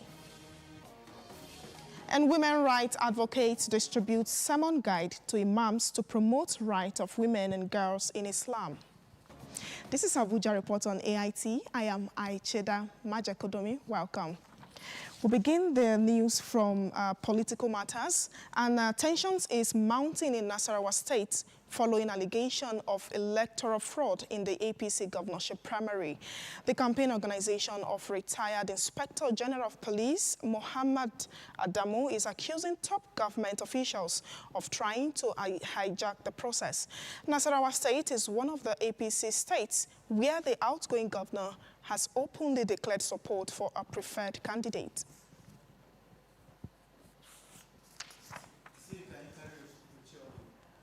I should carry it. 21. The retired Inspector General of Police, Muhammad Abubakar Adamu, recorded a decisive and overwhelming victory across the state where election was peacefully and successfully conducted. Hussein is calling on the APC Electoral Committee to protect the integrity of the vote. He wants the panel to uphold the authentic results from collation centers and resist outside pressure. The campaign team specifically alleges that certain state government officials interfered with election materials and seized result sheets in key local government areas. He warned that these actions threatens to completely undermine the credibility of the primary. The committee must resist every form of pressure, intimidation, or attempt to manipulate the democratic process. Our campaign organization strongly condemns the reported hijacking and interference with election result sheets by certain officials of Nasarawa state government in some local government areas. Meanwhile, the campaign organization is urging party loyalists and the public to remain calm. They insist the electoral committee must be allowed to conduct the exercise strictly according to party guidelines. Nasarawa State Governor Abdullahi Sule, in an interview with journalists, maintained the process was peaceful and credible. Today's election is now proving all the lies being told about us. You can see at the background the huge number of the people who are purely for Wadada. You can see on the other side, those people, they say they are for the former IG. They are all people from Gudi. They are living in peace with one another. He insists that the primary will be decided by members of the party. Mwesi Shakia, AIT News, Lafia. Still staying with election matters, ahead of the 2027 general elections, Governor Umar Bago has been affirmed as the sole candidate for the governorship election. The declaration was made by the chairman of the APC Electoral Committee and returning officer Danlami Abubakar at the party's secretariat in Mina. Support of the motion. The motion to adopt Bago as an unopposed candidate was moved by the senator representing Niger East, Sani Musa, and seconded by the Deputy Speaker of the Niger State House of Assembly, Afiniki Dauda.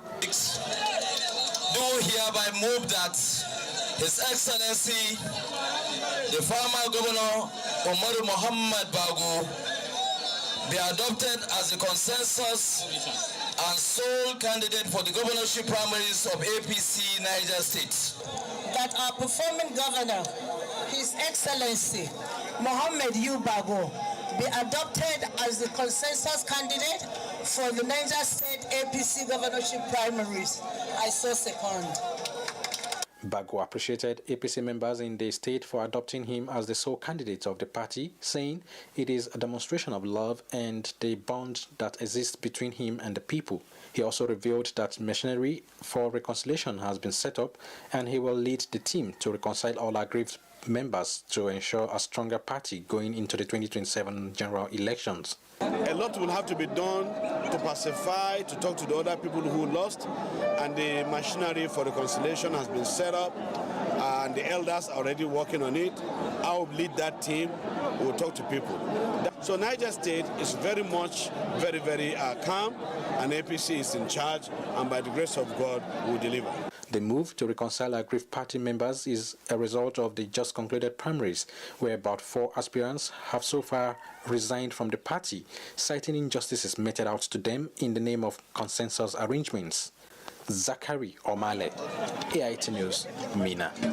We now move to security matters. The Armed Forces of Nigeria says it remains fully committed to supporting constitutional governance, protecting democratic institutions, and working collaboratively with all levels of government to safeguard the nation. In a statement signed by the Director of Defense Media Operations, Major General Michael Onoja, the Defense Headquarters said the clarification it issued was solely to provide intelligence-based context regarding the security situation in the Southwest in order to prevent misinformation and public panic. The Defense Headquarters was reacting to what it described as a mischievous and misleading publication that misinterpreted comments credited to the military authorities regarding the classification of terrorist and criminal elements operating in the southwest of the country. The statement stressed that at no time did the Defense Headquarters undermine the authority of any democratically elected leader to seek to diminish the gravity of the heinous crimes committed against innocent citizens by terrorist elements. According to the statement, the recent kidnapping incident in Oyo State was perpetrated by terrorists linked to the JAS group, who has been dislodged from other parts of the country due to ongoing high-intensity military operations nationwide. The statement added that troops remain actively deployed across the affected areas in collaboration with other security agencies and local stakeholders. It further assured Nigerians that the Armed Forces of Nigeria remains resolute in dismantling all criminal and terrorist network, threatening the peace and stability of the unity of the nation.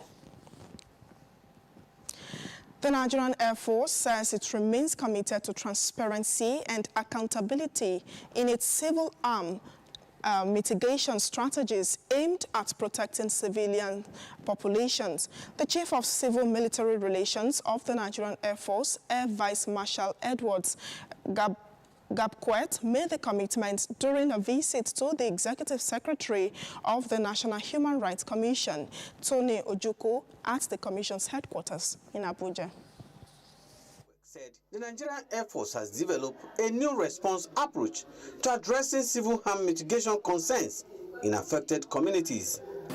That the Nigerian Air Force imbibe what he frames as smart air power, which also leads to what he has framed as purposeful lethality. We shall continue to ensure that our operations are in line with international best practices, that factors in the civilian environment and every other infrastructure that supports the civilian environment.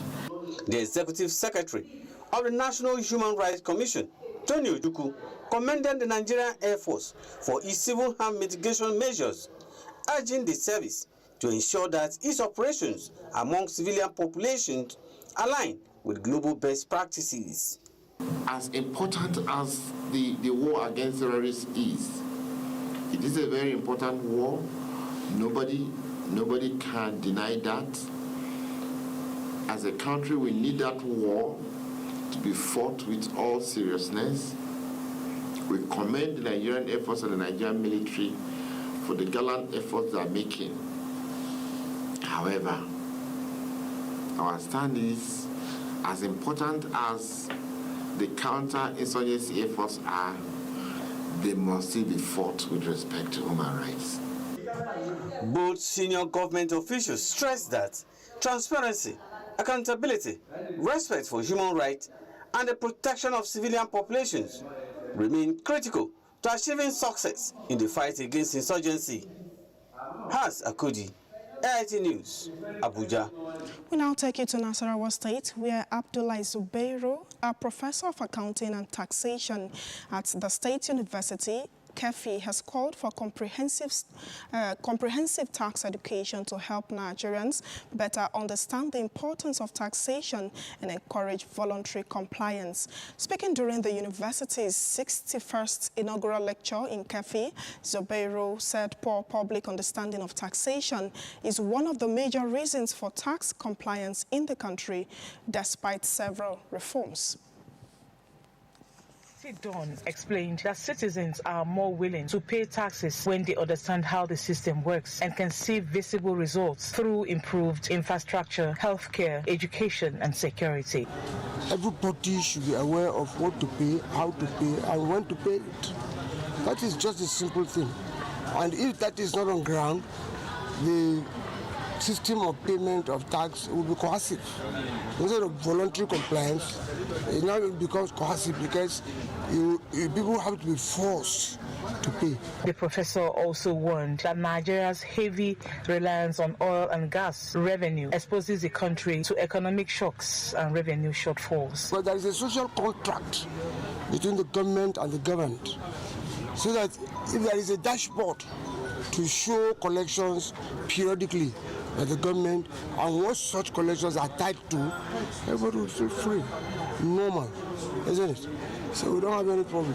It therefore proposed an ambitious tax reforms framework focused on transparency, accountability, stakeholders' inclusion, institutional coordination, rule of law, and adaptable learning to strengthen the nation's tax system and support long-term development. Mwesi Shakia, AIT News, Catfish, Nasaras. If you're just joining us, this is Abuja Report on AIT, reaching you live from our Paduma Hill studios here in Asokoro. Here is a reminder of our top stories.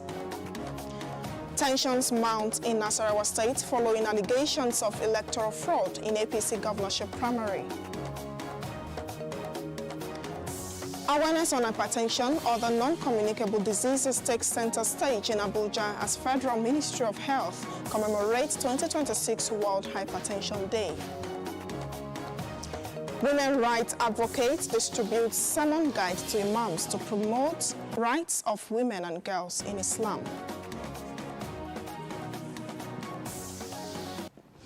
Now to some health matters. Awareness on hypertension and non-communicable diseases took center stage in Abuja as the Federal Ministry of Health and Social Welfare alongside stakeholders organized a road walk to commemorate World Hypertension Day 2026. Health experts say despite the growing prevalence of hypertension in Nigeria, only a small percentage of the population knows their status and undergoes regular medical checkups. Our health correspondent, Oyebimpe Wealth, reports. About 1 in every 3 Nigerians is living with hypertension, making it one of the country's leading public health concerns. Statistics show that between 17 and 35% of people living with hypertension are aware of their condition. Even among those receiving treatment, only about 15% maintain regular blood pressure monitoring and control. Experts say the poor level of awareness and management has continued to contribute to rising cases of complications and death linked to the disease.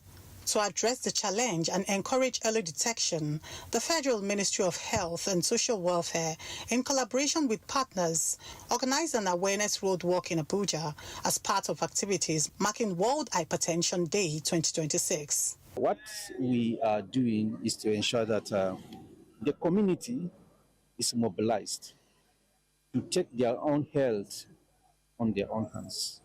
So we want people to go for screening for hypertension and even diabetes at the nearest healthcare facility to them. So today, as we walk, we are trying to raise awareness. We are trying to tell Nigerians that, look, hypertension is there. It has a lot of serious complications, and we can prevent them. And then what do we need to do? Check our blood pressure regularly. Stakeholders at the event described hypertension as a silent killer that should never be ignored, stressing the importance of routine medical checks and early treatment. We have multi-sectoral focal points in the various line ministry departments and agencies. This is to ensure robust coordination to address NCD. If we're able to spend even 10-15 minutes of work daily instead of living very sedentary lives and changing our lifestyle, it also contributes to controlling hypertension in many people. They also warned that hypertension affects people across all age groups and urged Nigerians to adopt healthier lifestyles through proper diet, regular exercise, reduced salt intake, and avoidance of harmful habits such as smoking and excessive alcohol consumption. Oyebimpe Wealth, AIT News, Abuja. Nigeria has officially unveiled the Net Zero Investment Plan, a roadmap designed to turn the country's climate promises into real investment and practical solutions. The plan, developed under the NDC partnership with technical support from GIZ and funding from the German Federal Ministry for the Environment, Climate Action and Nature Conservation, identifies key sectors where billions of dollars will be needed to cut emissions while boosting economic growth. Our climate correspondent, Nkolio Modo, tell us more. For years, communities across Nigeria have felt the harsh realities of climate change. Now, the federal government says it is taking a major step towards securing a safer climate future for Nigerians. Speakers here describe the plan as a living document that will guide investments into projects that help Nigeria adapt to climate risks while reducing carbon emissions. We have also committed to a future where renewable energy accounts for over 50% of our electricity generation mix. We are targeting 95% reduction in fugitive emissions from our oil and gas sector by 2050 and charting a course for e-mobility where 30% of our vehicles will run on electricity in the coming decades. The integration of a national climate investments into medium and long-term planning framework is essential for mobilizing the scale of finance required to achieve our net zero ambition. Minister of Budget and Economic Planning, Abubakar Bagudu, stressed that achieving net zero emissions by 2060 will require strong partnerships between government, investors, and communities. We have those that have heavy absorptive capacity. So Nigeria is able to achieve or to demonstrate to the world where balance can be created.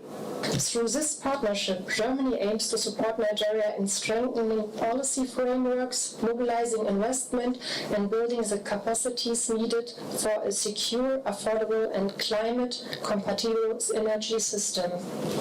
The strategy also aligns with Nigeria's commitments, positioning the country as a potential climate leader on the continent.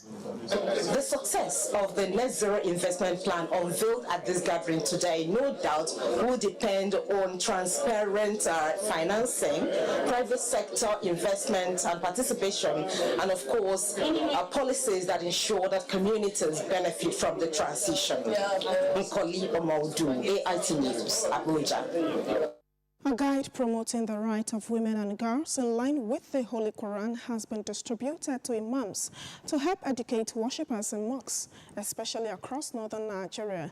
The sermon guide, known as the Khutbah booklet, was developed by the Women Rights Advancement and Protection Alternative to raise awareness on the rights of women and girls in Islam. Speaking at a stakeholders engagement in Abuja, the Secretary General of WRAPA, Sadatu Shehu Mahdi, said it is the work of more than a decade on research, consultations and advocacy, noting the booklet was designed to help imams educate Muslim communities on women's rights as outlined in the Holy Quran, while discouraging harmful cultural practices against women and girls. This book is supposed to serve the purposes of the rights of women in Islam, irrespective of their location, especially in Nigeria, all over Nigeria. Secondly, if women are protected, if their rights rather are recognized, awarded and respected, then we will have a healthy female population. Violence against women and violence against humanity is totally prohibited in Islam. There is nothing like beating in Islam. There is nothing like denial of food.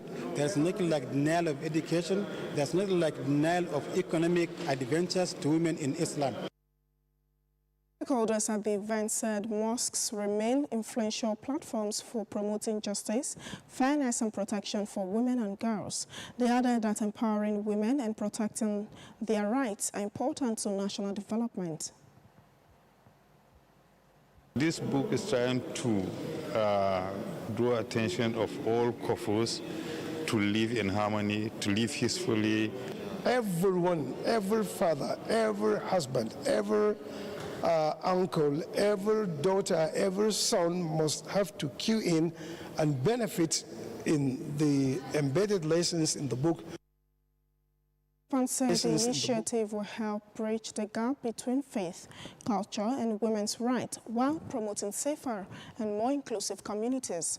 The highlight of the event was the presentation of the Quotas sermon booklet to imams for use in mosques and community engagements. The Chief of the Naval Staff, Vice Admiral Idi Abbas, says Nigerians should be proud that the Navy, which began as a modest coastal policing force, has transformed into a formidable instrument for national power, regional stability, and blue water prestige at 70. He stated this during the Jumat prayers held in Abuja as part of the activities marking the 70th anniversary celebration of the Nigerian Navy. The Naval Chief said the service remains grateful to Almighty God for the journey so far, despite the challenges they have continued to test this institution's potential. To celebrate platinum anniversary in any field, whether be it someone, a human being attaining the age of 70 or an entity, it calls for celebration, and we are doing this in grand style. We've just started. First and foremost, we are giving all glory and praises to Almighty Allah for bringing the Navy thus far. Our staff assured Nigerians that the service would continue to prioritize its constitutional mandate of defending Nigeria's maritime territory against external aggression. They should expect a Navy that will be able to carry out its constitutional mandate, and I want them to be proud of their Navy. It is their own Navy. The Jumat prayers were attended by dignitaries and officers of the Nigerian Navy who offered prayers for peace, unity, and prosperity in Nigeria. And that's Abuja Report on AIT. I am Aicheda Majakodomi. Thanks for staying with us.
Catfish, the act of growing a diverse group of red-fin fish, is popular in Nigeria.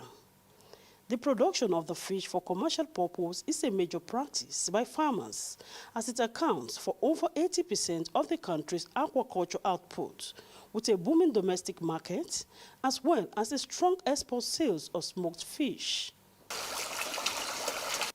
In catfish production, feed constitutes the most important cost, as Nigeria still imports feed with only a few producing locally.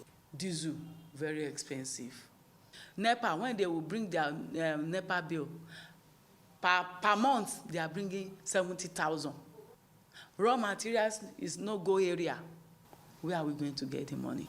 Its production in recent times is becoming difficult for some small-scale farmers, due to the hike in the cost of feed as a result of scarcity of raw materials and depreciation of naira against the dollar, making it difficult for farmers to cope. Feeds is nothing to write home about, so expensive. Everything has gone so high that the business is becoming so tiresome. But then, As many of us that had the vision, the love of it is there, we will not go back. After having spent so much on a cycle, at the end of the day, you want to sell. For instance, somebody will come and say they want to buy a kilo for 800 naira, 850 naira. This is something you have spent so much on. If you sell it for that rate, you are definitely not going to come back into the business if care is not taken. The feed now is being imported, and the exchange rate is affecting the importation of the products. The cost of fish has increased. Before now, we could buy this one for 500, but now it's 1,000, 1,012 for each. So it's apparently very high. It should be noted that some production plants and fish processing plants are practically shutting down due to scarcity of raw materials. This mill, which employs over 30 young Nigerians, is empty when AIT crew visited, as no worker was seen. There's no two ways about it. They are closing. So the old people that are surviving now, people that are getting other funds from other businesses to augment what they are doing. And it's because of the passion. That's why some people are still afloat. But I want to assure you all, it's not as if I'm giving any negative prophecy, but if these things persist, a lot other farmers will go down. For this catfish seller, most Nigerians, instead of patronizing locally produced catfish, many prefer to buy other imported fish at exorbitant prices. In fact, catfish is very, very less than Titus. With it, we don't even see people buying it. They say they don't want catfish because it is our product here. We need to patronize our Nigeria. Whatever you do here, let's patronize it. From there, you'll be able to grow up. Shower fish and Titus fish can be brought to us here to be buying frozen. We don't know their source. We don't know whether they died and they package it, they frozen it and brought to us. People rush at them.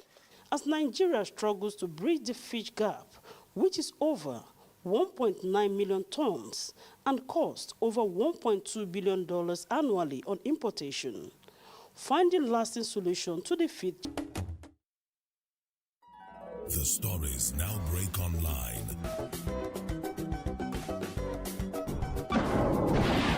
Don't miss anything from our real-time updates and exclusive content. Follow and participate in discussions on live TV studio programs to shape the narratives. Subscribe, engage, and share from AIT.live at AIT_online on X, AIT Online on Facebook, Official AIT Live on Instagram, TikTok, and Threads, AIT_live, and AIT Livestream 1 on YouTube. Stay connected with AIT. On air, online, on live. The issues as they break.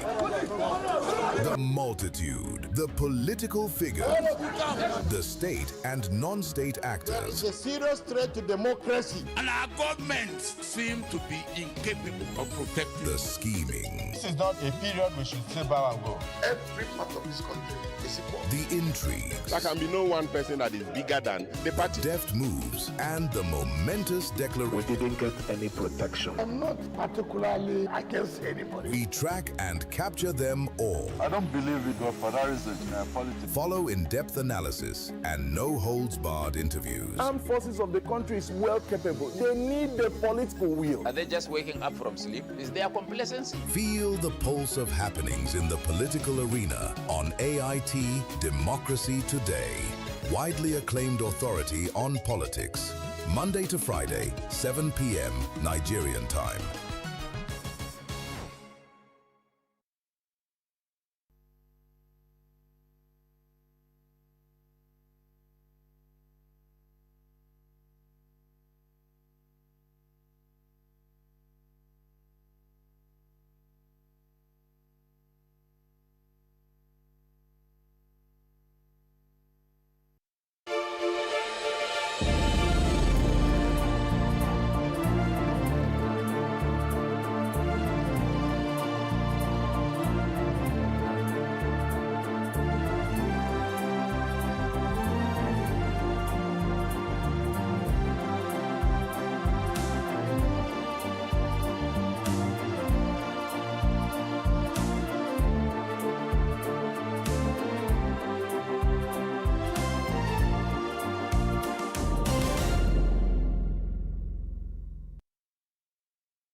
Catfish, the act of growing a diverse group of red-fin fish, is popular in Nigeria.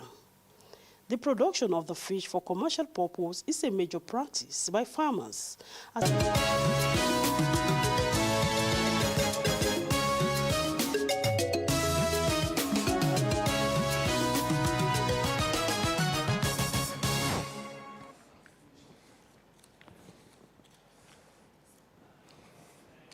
Hello there. Let's begin on a note of enlightenment. But before then, apologies for starting a bit behind schedule. But logistics, sometimes, never mind. We're here now. Now, what is your understanding of nominal participation of women in politics and governance? Well, to us, as a team on Democracy Today, nominal participation of women represents a sort of systemic exclusion, where women are included on paper to fulfill diversity checklists but are denied actual decision-making power, financial backing, and winnable party tickets. Africa's largest democracy is selecting its future leaders soon. Now, the halls serving as venues for primaries are loud, really loud. The energy is high in party secretariats, but take a deep look. In a nation of over 200 million people, half of the population is missing from the high table inside the halls. Few women are seen. In 1999, Nigeria returned to democratic rule, sparking hope for an egalitarian society. Instead, 27 years later, the trajectory reveals a grim reality. Rather than breaking the glass ceiling, the walls are closing in. The political fortunes of Nigerian women are not just stagnating, they are actively reversing.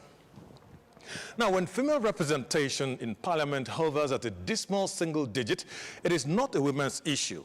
It is a democratic crisis. Can a nation truly prosper, or can we talk about free participation and inclusivity when its largest demographic, including youths, is relegated to the sidelines of power? Since Nigeria's return to democracy in 1999, women's political fortunes have followed a tragic bell curve trajectory, experiencing slow growth that peaked between 2007 and 2011, followed by a steep systemic decline. Now, despite a constitutional 35% national gender policy goal, neither the legislature nor the executive cabinet has ever achieved up to par. This comprehensive data tracks the decline we are talking about across the National Assembly. National Assembly representation between 1999 and 2023, during the elections. Now, the Senate seats 1 out of 109. The House of Representatives seats 1 out of 360. Now, the total legislative seats out of 469. And the percentage of federal legislature between 1999 and till date is 13%, 2.8%, you have 3.6%, you have 3.7%, and on and on and on. Now, if you look at this data, in the executive cabinet, the representation fluctuates heavily based on presidential discretion rather than party or structural mandates, hitting a high watermark under the Jonathan administration before dripping again. Now, look at the federal cabinet appointments. We selected milestones in the executive cabinet. The representation, as I mentioned, fluctuates heavily based on presidential discretion rather than structural mandates. And then, of course, as I mentioned, it hit the high watermark under the Jonathan administration before dipping again in 1999. Now, initial ministerial appointments between 2007 with the Yaradua cabinet, and the ministers in 2011, the Jonathan cabinet, that 1.0%, the historical peak. Now, President Goodluck Jonathan appointed 13 women to his 42-member cabinet, placing women in powerful portfolios like Minister of Finance, you have Ngozi Okonjo-Iweala, and Ministry of Petroleum Resources, you had Diezani Alice Madueke. In 2015, the Buhari cabinet had 16.7% women out of 36 initial ministers. Now, in 2019, again, the Buhari cabinet had 16.3%. Now, in 2023, President Tinubu's cabinet had 14.6% as compared to 16.7%. Now, President Tinubu initially appointed 7 women out of 46 ministers in 2023. That's 15.2%. Now, following structural adjustments and subsequent cabinet reshuffles, women make up roughly Well, 14.6% to 16.7% of the cabinet falling short of the administration's 35% campaign promise. Now, the 2023 cycle represents a near total wipeout, returning women's legislative power directly back to the dismal baseline of 1999 of 3.6% versus 3.4%. Now, while total political awareness and number of female aspirants have grown, structural party gatekeeping, high financial nomination barriers, and deep-seated patriarchy have effectively choked out women at the primaries.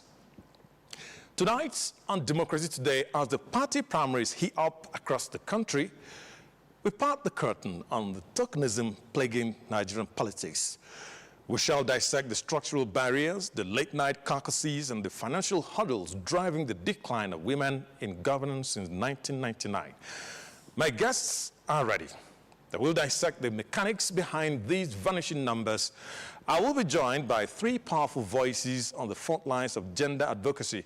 The first is a fierce institutional watchdog, a leading voice in civil society who has spent several decades demanding legislative reforms as a gender activist. I'm talking about Obi. The next is a politician who understands what happens behind closed doors and party caucuses. I'm talking about Odi. And finally, is a politician who sees the presidency as not an exclusive preserve of male politicians. I'm talking about Rufi Chinenye. I will also be joined, hopefully, by Dr. Adefolasheye Adebayo, a House of Representatives aspirant, on the platform of the newly created registered NDC, rather. Nigeria, this is Democracy Today on AIT. I am Enemaku Ojochegbe. Before the conversation, look at this. The National Working Committee of Nigeria's ruling All Progressives Congress, APC, has officially drawn the battle lines, confirming that the APC's presidential primary election will hold nationwide tomorrow, Saturday, May 23, 2026. Now, in a historic shift to a grassroots democracy, the APC is bypassing delegates completely. Instead, they're deploying a direct primary voting system across 8,809 wards across the country. Every single registered APC member has the power to shape the 2027 presidential ticket. While various state party organs previously pushed for a consensus endorsement of the incumbent president, tomorrow's ballot represents a clear choice as President Tinubu faces a lone, relatively unknown but seeming resilient challenger in the person of Stanley Osifo, a businessman and an APC chieftain from Edo State who successfully passed the party's rigorous screening process to force a live and interesting contest. The APC's National Secretariat waived the formal screening process for President Tinubu, which his lone challenger was fully screened and cleared.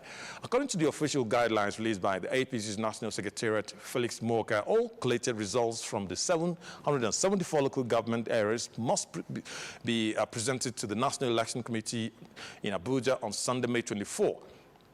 The party has appointed former Senate President Anyim Pius Anyim to chair the APC's Presidential Primary Election Committee.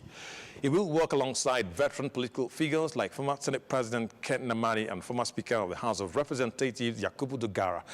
The APC presidential primaries marks the final phase of the party's nationwide primary cycle, directly following the just concluded legislative and governorship primaries.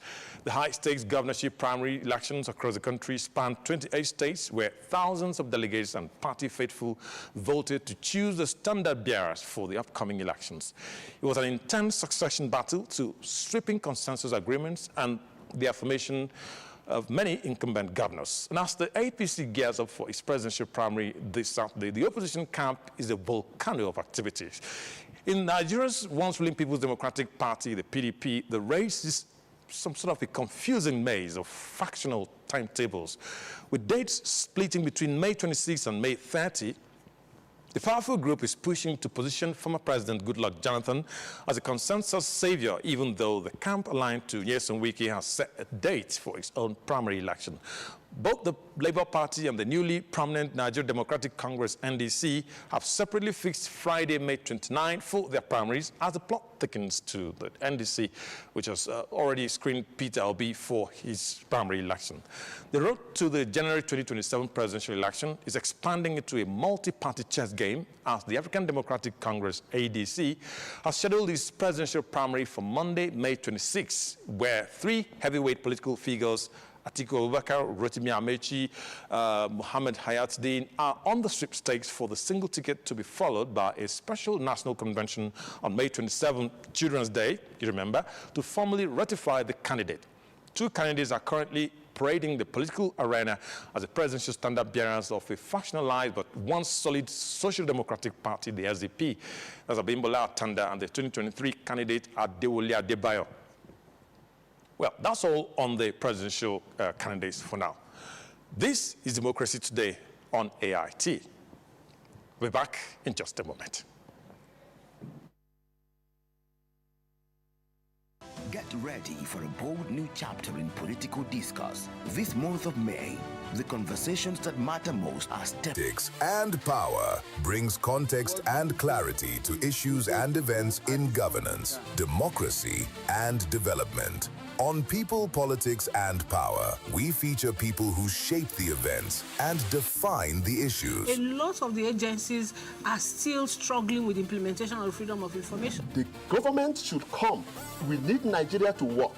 We examine the interplay and interaction of politics with power and their impact on policies and the people. It's about getting the system to deliver the kind of electoral outcome that people will be happy with. People, Politics, and Power with Imoni Amarere. Will low-performing agencies be held to account? Or will the numbers fade after the headlines? At 1 p.m. every Monday and Friday on AIT.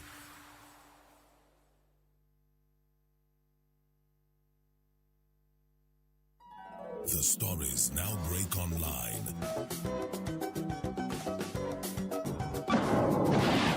Don't miss anything from our real-time updates and exclusive content. Follow and participate in discussions on live TV studio programs to shape the narratives. Subscribe, engage, and share from AIT.live at AIT_online on X, AIT Online on Facebook, Official AIT Live on Instagram, TikTok, and Threads on YouTube. Stay connected with AIT. On air, online, on live.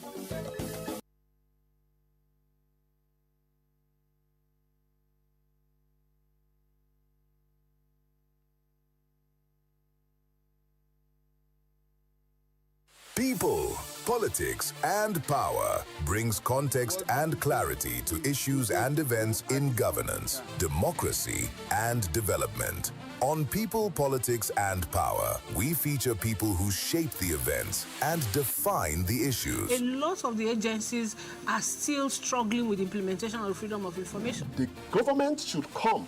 We need Nigeria to work. We examine the interplay and interaction of politics with power and their impact on policies and the people. It's about getting the system to deliver the kind of electoral outcome that people will be happy with. People, Politics, and Power with Imoni Amarere. Will low-performing agencies be held to account? Or will the numbers fade after the headlines? At 1 p.m. every Monday and Friday on AIT.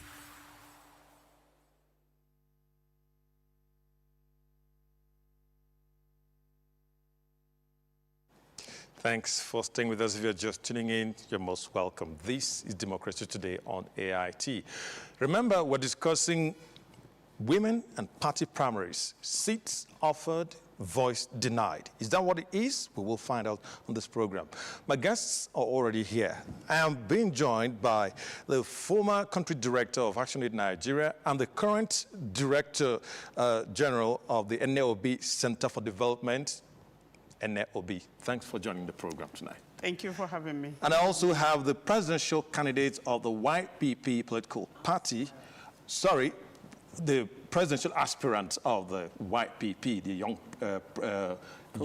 Progressives Party, absolutely. Talking about Ruby Chinenye. She's right here in the studio. Thanks for joining us on the program tonight. Thank you. And of course, Dr. Adefolaseye Adebayo. She's also an aspirant on the platform of the NDC, the House of Representatives. Thanks for joining the program tonight. Southwest Coordinator UK Movement. Oh, that's good to know. And you know, when you say that Enemaku blessed are you amongst women, that's an order. Well, of course, they are powerful, fierce women on the front lines of these things we're talking about. But I mean, let me begin with you. It's been, since 1999, Nigeria's democracy became full-fledged, and Nigeria ranks among one of the countries across the world where women's voices are not as heard as much as, you know, it wants to be heard. We heard of 35% affirmative action and all of that.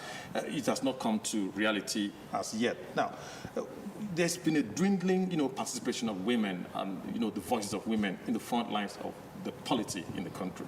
What is possibly responsible for this, even now? I want to thank you for having me, and also thank you for the brief that you gave, very, very detailed, you know, down to 1960 and thereabout, to look at the percentages which you poured out here. So I don't need to overflog it. We need to know that even when we started, that women fought for the independence that Nigeria has today, the big names like Gambo Sawaba, who were barely educated, I would say, because they were standard 6. I remember. You know, Gambo Sawaba, Funmilayo Ransom Kuti, and Margaret Ekpo, those 3 great women. But we have come a long way from that. You have the likes of, you know, late Professor Jadeshola Akonde, and so many other giant women, and many retired judges and so on, that you can say today that it's not like when we had few women who were educated. Now we have millions of women who are educated, but why are we not finding them, you know, on the ballot box? And that is why that some other climes have taken deliberate steps to be able to bring that, because when we talk about the special seats, you know, when we talk of that, if you look at from 1999 to now, the time we had the highest was during Jonathan's time, where we had 27, you know, members of the House of Representatives, and also we had 9 senators. That was the highest that we have had. You know, so when you look at that, and coming to now, so something is wrong that is dwindling. When in 2019, after the election, and we saw the very few women that emerged, we decided, you know, women, you know, so many members of the network went to court to get a judgment on 35% affirmative action, because Nigeria signed into CEDAW. That's the Convention on the Elimination of All Forms of Discrimination Against Women, the Beijing platform, which says 35% affirmative action. And when you are looking at affirmative action, we are looking at this as a corrective measure, just like the Federal Character Commission, to bring in diversity. Nigeria, you know, Nigerian women are about 50%.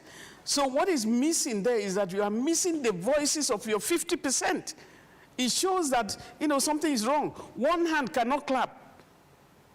And so on the table doesn't have one leg. Very so deep. what, one hand cannot clap. It cannot clap. Women are the other half of the men in the country. What we're bringing, and that's why the special seat bill, trying to see, and we are not saying, because in the 7th Assembly, we had, you know, they were saying, okay, can you give us 1/3 of the seat?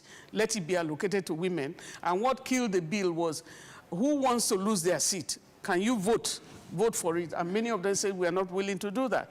And so we said, then create extra, you know, additional seats that does not take this from men. Which brought about the special seats for women. Exactly. Just that's without where we thought, are. I'll come back to you. Dr. Adefolaseye, are political parties really serious, including your own party now, are they really serious about, you know, keeping the promise made to women in order about not freezing their voices, about freezing them out of the, you know, executive ladder of things?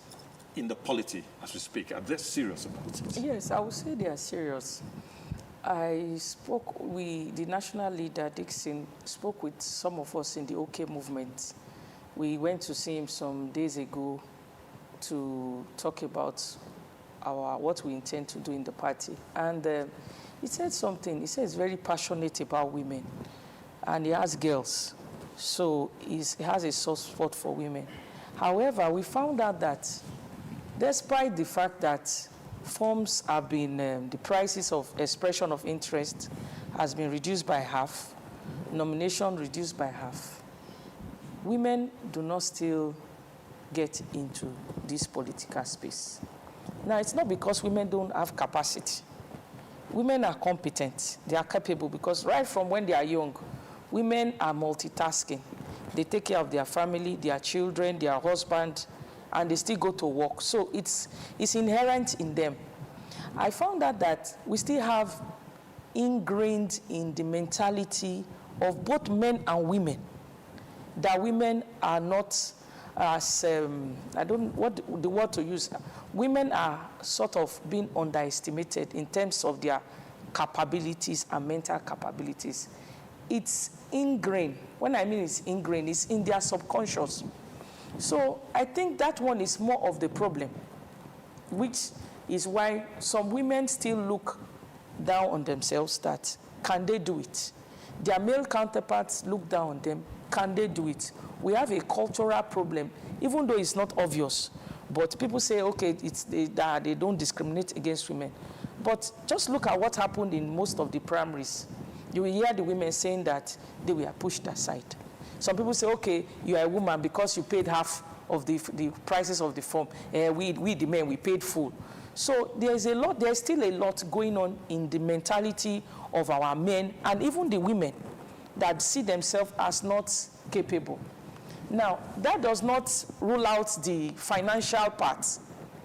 Women have a lot of financial, when it comes to campaign, in terms of funds, release, and all that, they are still getting the short end of the stick. So it is not just enough. I'm not just talking about my party alone. It's not just enough. Though my party is saying that, okay, they've made it obvious for women. I'm an aspirant, obviously, I'm a woman. But even at that, I still see that many women have not come out.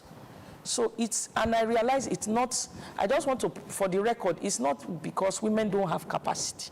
Women have capacity.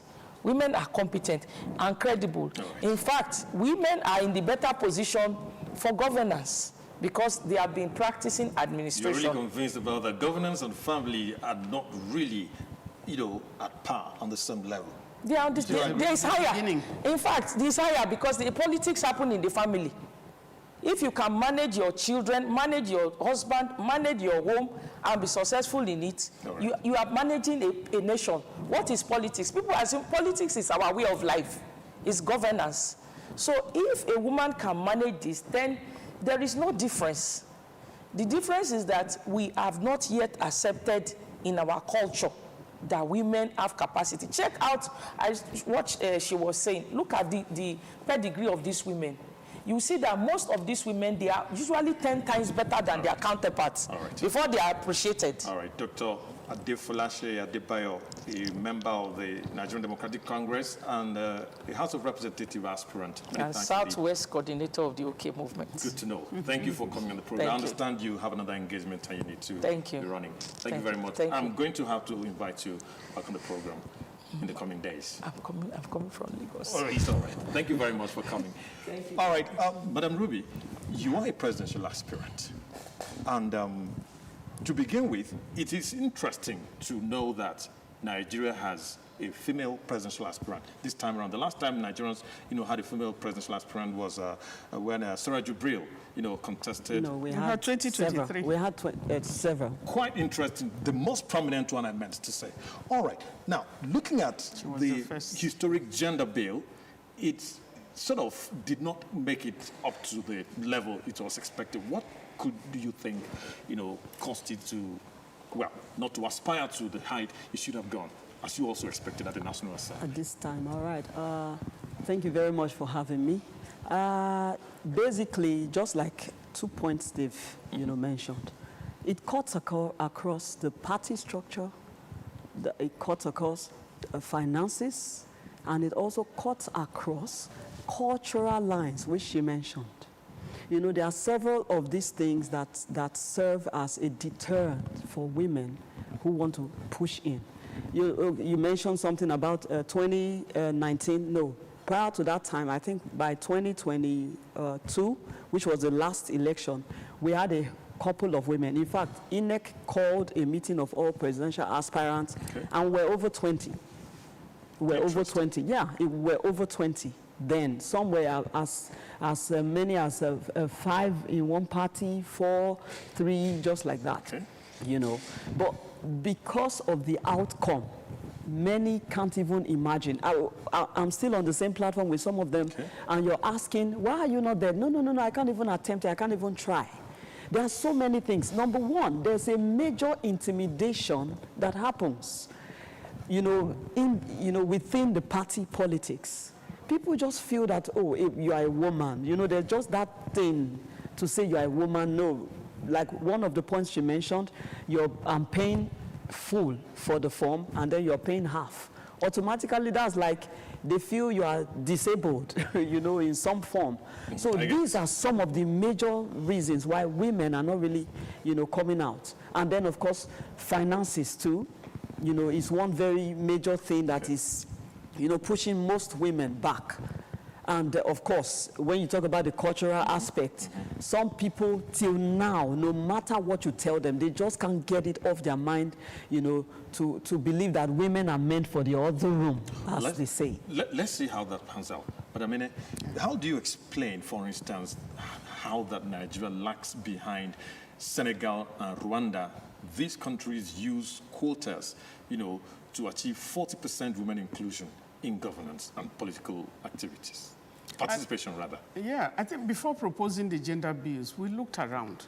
We didn't have to go outside of the continent to see what is going on in the places like Senegal, Kenya, and a couple of other places where the gender quota they're talking about is by, imputing it into their constitution. By constitutional amendment, they're able to allow more women to come.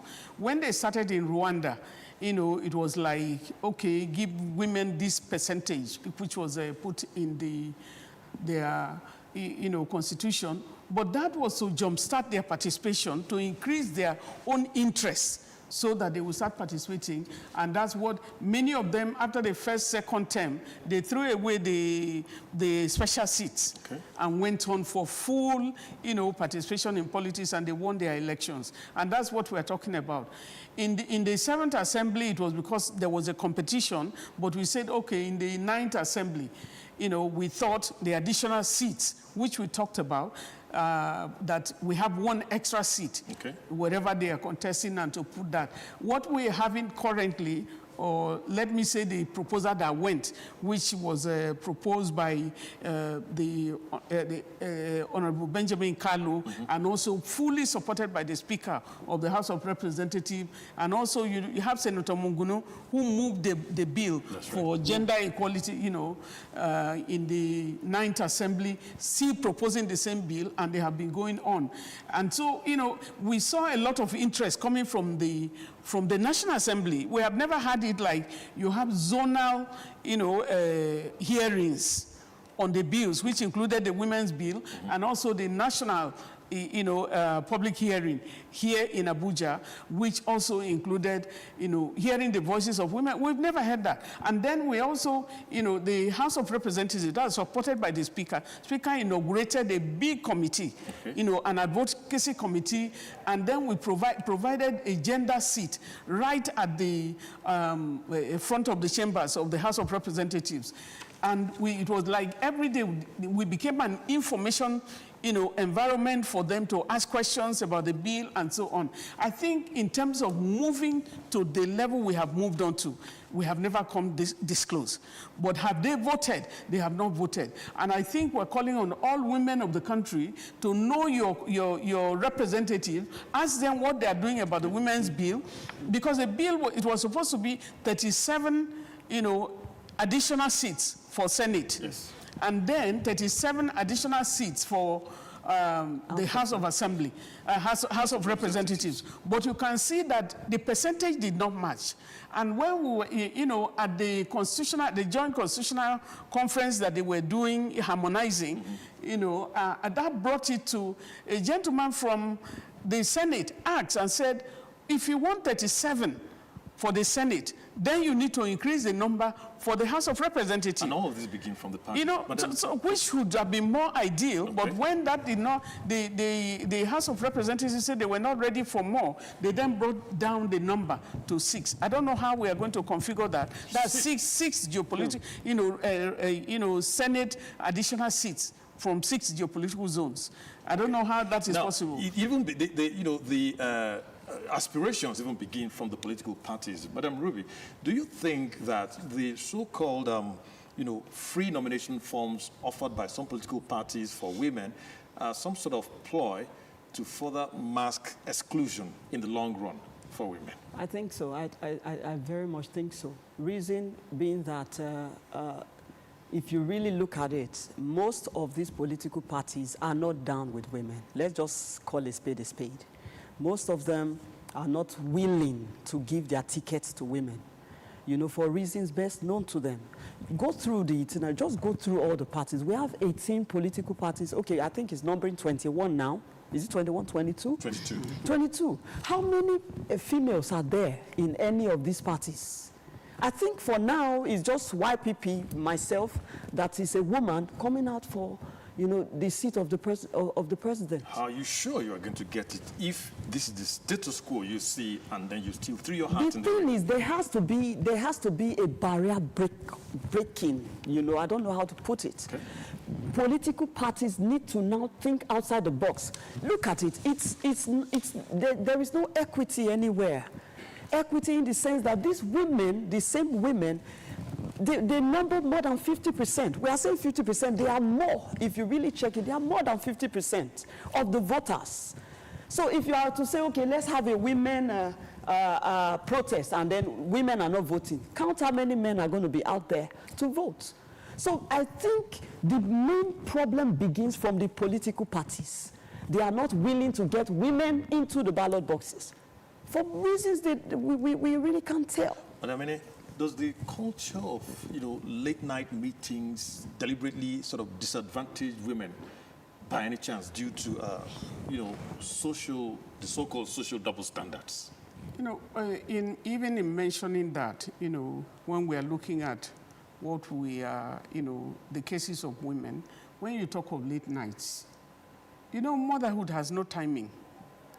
Women, if you look at what women do, and that add to the capacity, which our sister was talking about earlier, that many women, for the first how many months after a baby is born, you don't sleep.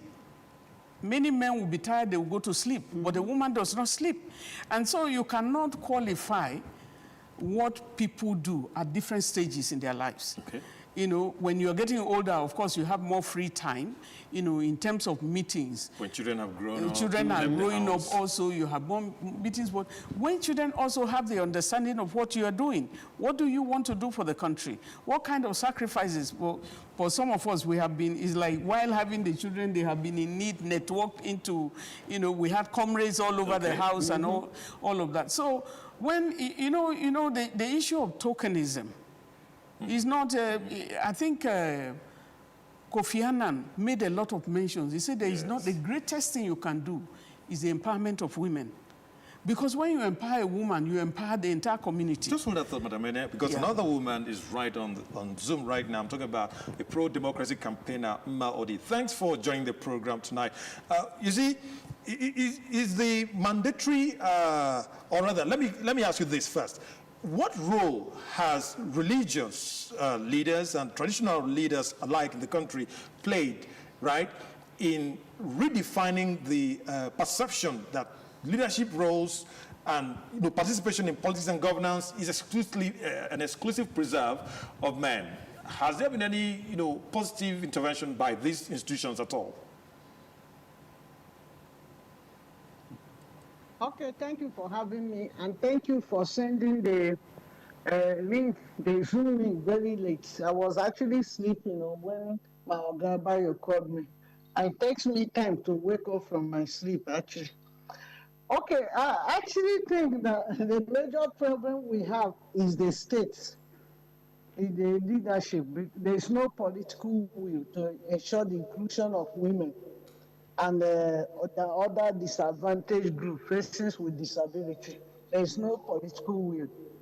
And when I watched, last week, when I watched APC guy talking about the nobody dash power, and I feel very sad because women are asking for quotas to abridge the historical exclusion of this important sector of the society. They over half members of the society family to address the issue of exclusion, historical exclusion. And you will come and be talking about nobody dashes power. And because nobody is interested in governance, is not interested in the well-being of the society, interested in a governance that works. If they're interested, apart from they want to go and be doing corruption and nepotism there, if they're interested in the governance that works, we have examples when women make great changes during Olusegun Obasanjo government. Even Jonathan, they brought sanity and they do process to governance and make governance work. And also paid our overburdened debts, make sure those debts were paid. They did great things under Obasanjo and Jonathan government. And you can see under Jonathan government that have the 27 women representing women per community in the Federal House of Representatives. But now we have lost all those things because the people in government now are not interested in governance. They are not interested in development. They are not interested in a society that works. The only interest is to see money, more money, more money. And like nobody is carrying money beyond here. We are going to go empty as we came.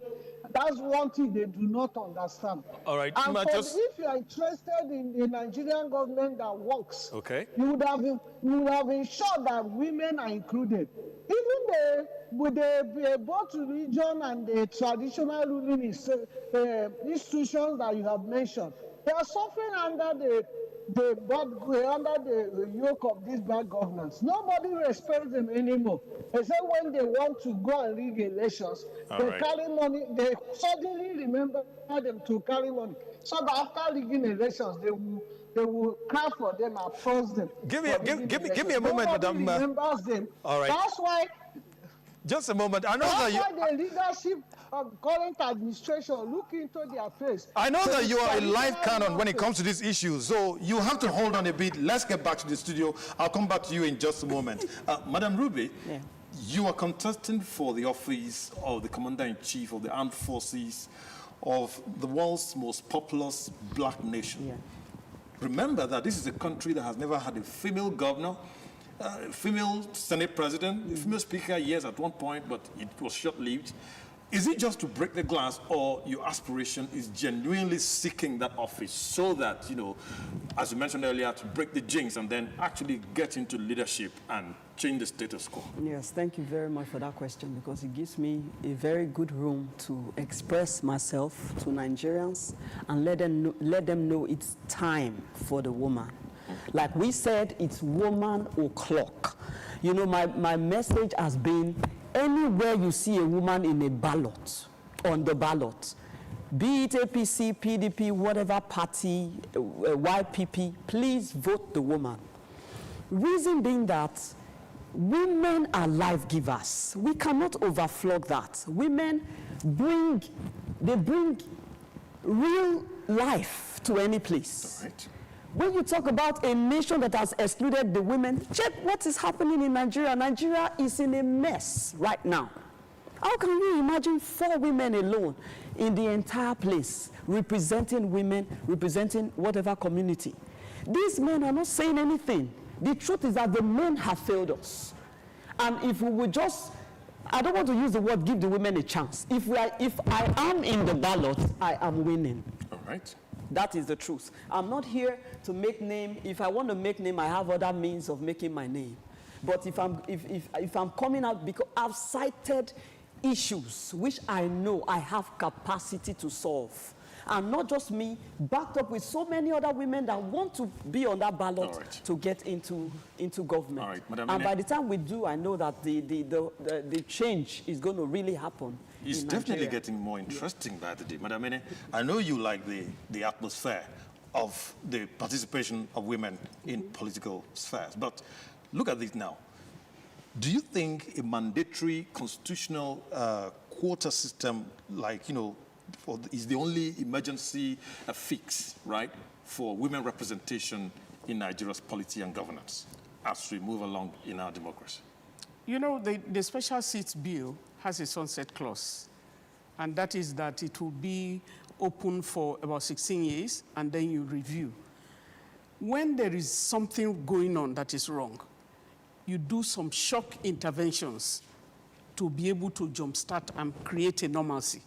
And so the bill is meant to create that, to bring that shock. You don't have affirmative action, for example. We won, I think it was 2022, that, it was 2020. After going through what we had in 2019, we decided to go to court on affirmative action, and we won against the federal government. Okay. But the thing is that we have not been suing the federal government, and I think it's about time. In other words, you've not been suing enough. We have not even started suing, and we need to start that. It's important to build the women agency because they are taking us for granted.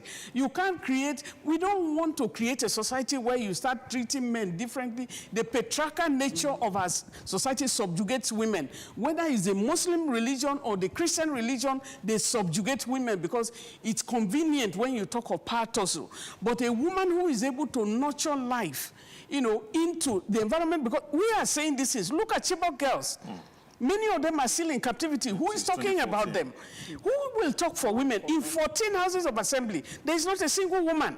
And they have women committee and they chaired by men and manned by men. What we have is male parliament. So when there are issues of gender responsive public service, who will table it? But I mean, we're going to have this discussion again because our time has already been spent.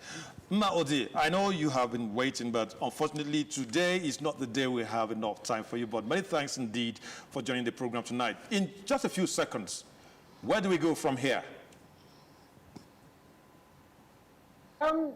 Actually, considering the court judgment yesterday, we tried to reach out to the chair of the Labour Party, asking women to come and take forms and register and update their register they have submitted and contest and win elections. We are no longer keeping quiet. Like Amy said, we are taking over the space. Thank you. Have a great night rest. She joined us via Zoom. Thank you very much for joining the program tonight. You are going to have to come back in the studio this time around. The last two encounters we had, it was on Zoom. You have to come to the studio next time around. Thank you very mumuch. And of course, NAOB is it's from NAOB Center for Development. I'm still waiting for my invitation to come say hello to that place. And of course, Madam Ruby Chinenye is the YPP presidential aspirant for the 2027 presidential election. Many thanks for joining the program tonight. Thank you. I'm looking forward to seeing you ladies one more time. Yeah, thank you. That's our show for today. Thank you. Don't forget, you can follow us on all social media handles. You can also find me on all social media handles. I'll see you again tomorrow. I am Enemaku Ojochegbe. Bye for now.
The stories now break online.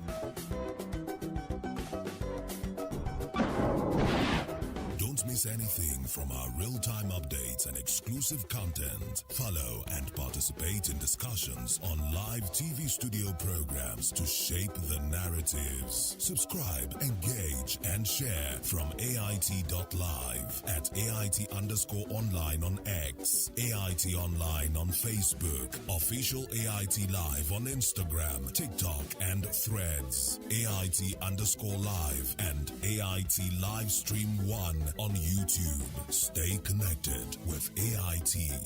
On air, online, on live. The issues as they break.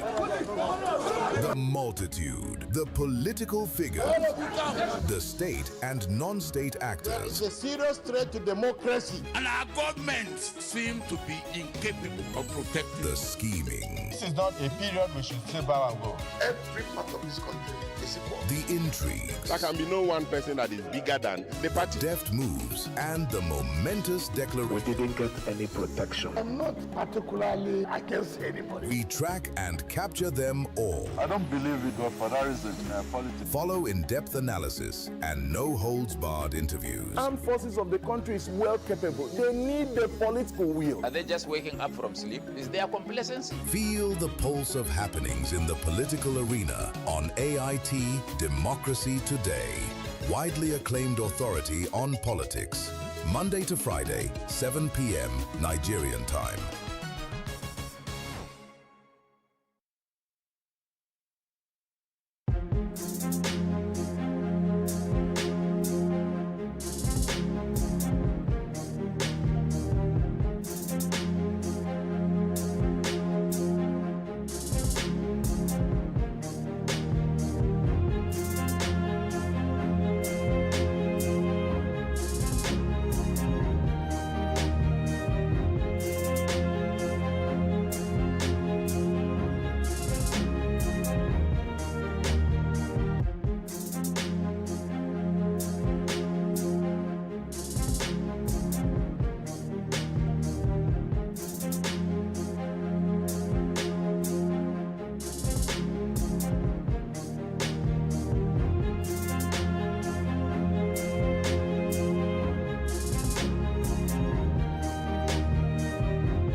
Catfish, the act of growing a diverse group of red-fin fish, is popular in Nigeria.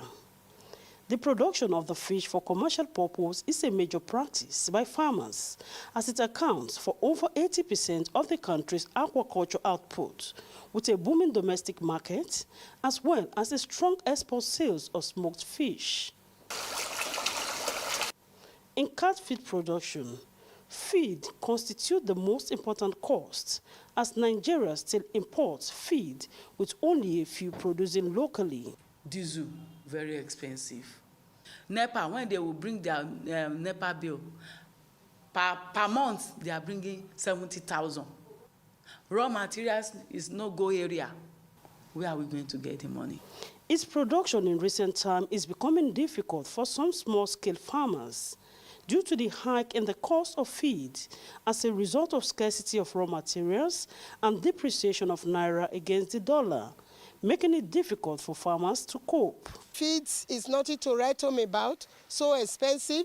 Everything has gone so high that the business is becoming so tiresome. But then, as many of us that had the vision, the love of it is there, we will not go back. After having spent so much on a cycle, at the end of the day, you want to sell. For instance, somebody will come and say they want to buy a kilo for 800 naira, 850 naira. This is something you have spent so much on. If you sell it for that rate, you are definitely not going to come back into the business if care is not taken. The feed now is being imported, and the exchange rate is affecting the importation of the products. The cost of fish has increased. Before now, we could buy this one for 500, but now it's 1,000, 1,012 for each. So it's apparently very high. It should be noted that some production plants and fish processing plants are practically shutting down due to scarcity of raw materials. This mill, which employs over 30 young Nigerians, is empty when AIT crew visited, as no worker was seen. There's no two ways about it. They are closing. So the old people that are surviving now, people that are getting other funds from other businesses to augment what they are doing. And it's because of the passion. That's why some people are still afloat. But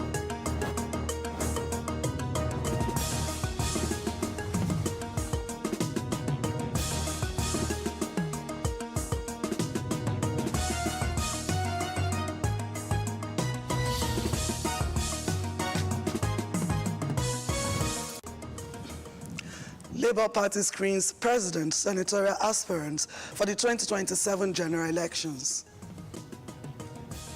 Oyo Police Command dismisses reports of rescue of the abducted students and teachers.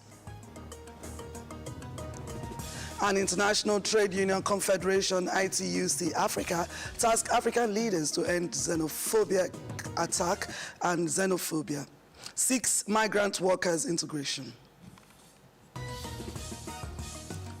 And in business, Nigeria National Petroleum Company Limited, NNPCL, warns against monopoly as dispute over fuel import licenses deepens. And in sports, England world coach Thomas Tuchel reveals 2026 FIFA World Cup squad, leaves out big names.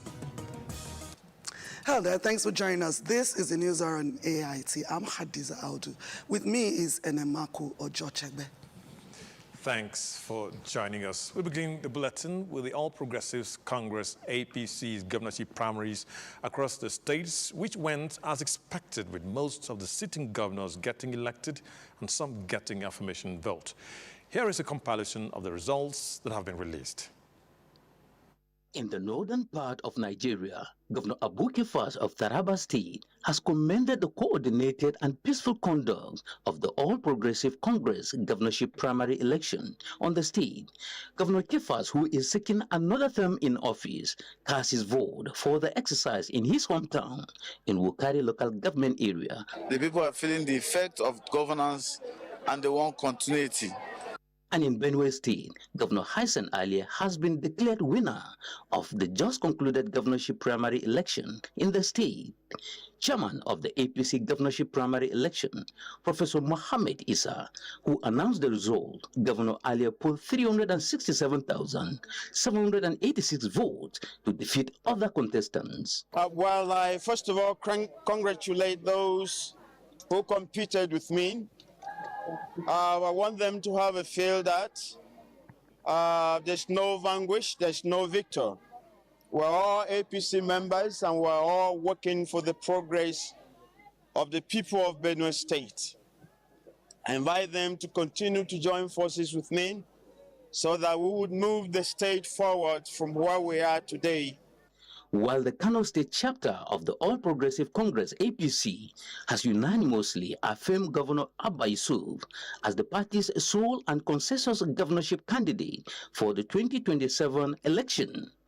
At the ceremony attended by national party officials and representatives of the Independent National Electoral Commission, INEC, Governor Yusuf said his return in 2027 will bring more meaningful development to Kano State. This is a gesture I will never ever forget in my life.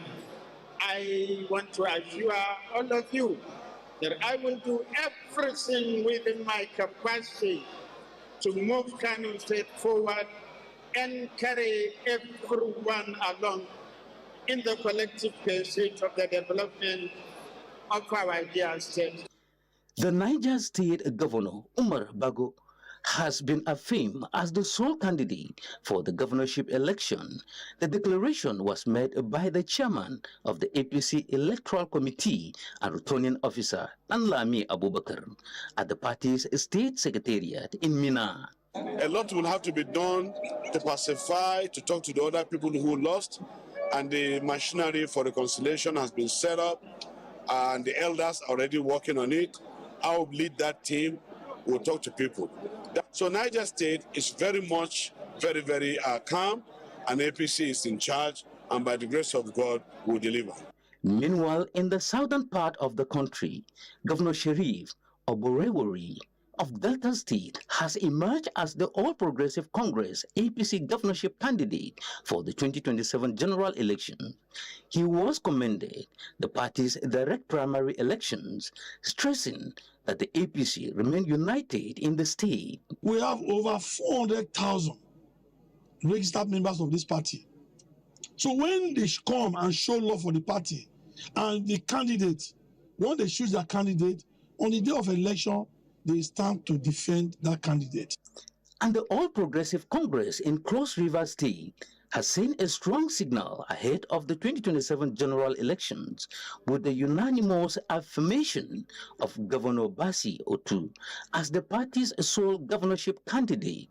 The endorsement coming from delegates and stakeholders across the 18 local government area underscores a growing cohesion within the ruling party as national officials commend the administration's performance and political strength in the state. We've laid some solid foundations for the future in terms of proper economic sustainability and independence. We believe that what they will see in the second term is manifesting and completing some of those projects which we had started. While stakeholders and members of the ruling All Progressive Congress APC in Enugu State say the scale of project and development witnessed under Governor Peter Mba's administration is the reason he stood alone as a party's sole governorship aspirant. For 2027, the governor was on Friday declared winner of the APC governorship primaries held across the 260 wards in the state. The road ahead is not easy, but it is a road we are ready to walk.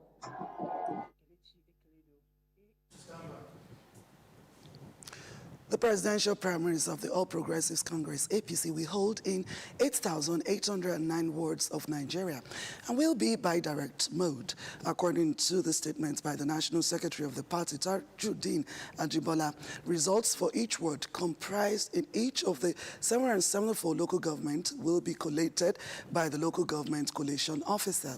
The organization of conduct of the direct primary in each of the 36 states and the FCT will be the responsibility of the state coordinator and collation officer, who shall also collate results of all the local governments in the state and present same to the Presidential Primary Election Committee. Former Senate President Pius Ayim is the chairman of the Presidential Primary Election Committee. Members of the committee are former Senate President Ken Nnamani, Victor Ndoma Egba, Otumba Grace Laoye Bonle. Other members are former Speaker of the House of Representatives Yakubu Dogara, Idris Wada, and Sanusi Musa. According to the National Publicity Secretary of APC, Felix Moka, the decisions were approved by the party's National Working Committee in accordance with the Constitution of the party and the Electoral Act. The Labour Party has expressed strong confidence in retaining its status as Nigeria's political third force ahead of the 2027 general elections, despite the controversies within its ranks. Speaking to journalists during the screening of presidential and senatorial aspirants at the party's national secretariat in Abuja, the national chairman, Nenadi Usman, said the party remains resilient and focused in building a broader political movement. Ogie Ikimekbe now reports. Rose to national prominence in 2023 elections, largely driven by a wave of grassroots support associated with his presidential candidate, Peter Obi. But with Peter Obi no longer at the forefront of the party, questions have emerged about his staying power. Party leaders, however, say the movement has grown beyond any single individual. Many of the support groups, key persons in the obedient movement who believe in Labour Party, they believe in Mama, Papa, Pikin, they believe in the ideology of the Labour Party. And what is that ideology? Social justice, equal opportunities. So when you believe in that, it's not easy for you to leave the Labour Party for another political party. Among those screened were former Minister of Information Labara Mako, who is seeking a senatorial seat, and Peter Agada, a former leader within the Obedient movement. When I go to the National Assembly, it will offer me an opportunity, to also contribute to national discussion on how Nigeria can return to peace. And I'm calling on all politicians across board. We must eschew politics of violence. My team, I call them hurricane. And then you have a lot of obedients who, like me, did not move. They didn't shift. They stayed in the Labour Party. Some of them went into other places. We're bringing them back. So our movement is going to pick up again. Agada's prominence drew particular attention. He is now positioning himself for a possible presidential run on the Labour Party platform. Ogie Ihimekmen, AIT News, Abuja. The Action Democratic Congress, ADC, has concluded its primary elections across the 3 senatorial districts of Delta State, with party members describing the exercise as peaceful and transparent. The primaries conducted through the direct voting system produced candidates for the 2027 general elections, while party faithful expressed confidence in the party's chances at the polls. We have the details. Across the 3 senatorial districts of the state, which include Delta North, South, and Central, the Action Democratic Congress, ADC, conducted its primaries. The process was adjudged to be peaceful by party members. We have just concluded the primaries, and everything was successful. There was no anything of violence or fighting. It was done peacefully. Desire of the youth, women, and the people of Delta Central for a good change, for a vibrant, young, active and proactive senator. The direct primary elections adopted by the party in the state saw the emergence of the senatorial candidate Benjamin Erujapo, unopposed at Olomu Ward 1, Agbon, in Ugeli South local government area. Very happy, very joyful. That brings a sense of unity to the party. Primary was peaceful, and we received report from all local government jubilating, chanting as a consensus candidate. We've seen videos posted to us. There's absolutely no issue at all. It was peaceful, very peaceful, and I'm very glad the ADC have chosen me as a candidate. Party members, however, are hopeful that the party will clinch power in 2027 general elections. Ejiri Akpomeriene, AIT News, Ugeli. The Supreme Court on Friday dismissed an appeal challenging the validity of the Social Democratic Party SDP's governorship primaries conducted for the forthcoming Ekiti state election. The appeal was filed by an SDP member, Fayemi Tosin Babatunde, who sought to nullify the primary election and questioned the legitimacy of the party leadership that organized the exercise. In his judgment, a 5-member panel of the Apex Court led by Justice John Okoro ruled that Babatunde lacked the legal standing to institute the case because he was not recognized as an aspirant in the primary election as defined by the Electoral Act. Delivering the lead judgment, Justice Okoro explained that merely purchasing nomination and expression of interest forms did not automatically confer aspirant status on the appellant. According to the courts, an individual must also undergo screening and clearance by the appropriate party's organs before being regarded as a legitimate aspirant qualified to challenge a primary election. Justice Okoro further stated that once the trial court discovered it lacked jurisdiction, it ought not to have proceeded to consider other issues raised in the matter. As the former governor of Kaduna State, Malam Nasir El-Rufai, is yet to perfect his bail conditions for his release, his party, the African Democratic Congress, ADC's leaders, have been denied access to him.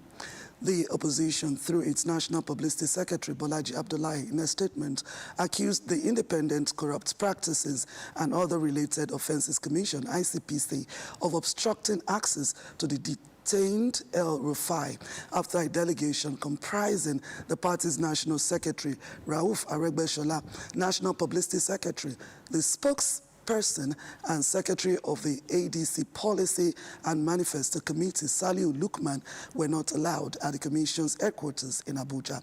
Bolaji explained that while they were at the premises awaiting a response to the party's request, the atmosphere suddenly became noticeably tense after no fewer than 3 truckloads of armed police officers arrived at the facility, which created the unmistakable impression that the authorities feared the mere presence of opposition leaders at the Commission is capable of triggering public outrage, while the ICPC has publicly denied these allegations and insisted that access protocols were followed.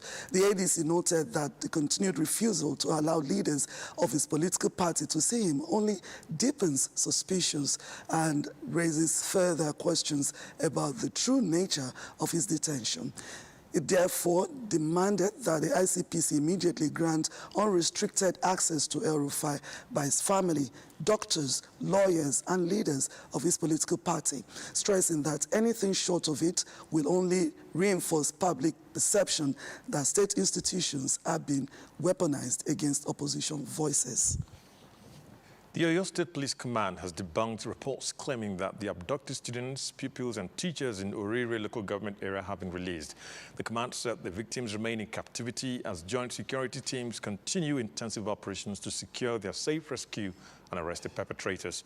Authorities urge residents to remain calm and verify information before sharing it, warning that fake news only fuels panic and diverts resources from the ongoing rescue effort. The command assured the public that verified updates will be communicated as developments unfold and advise anyone seeking information to contact the police public relations officer or the command's control room through the provided emergency lines.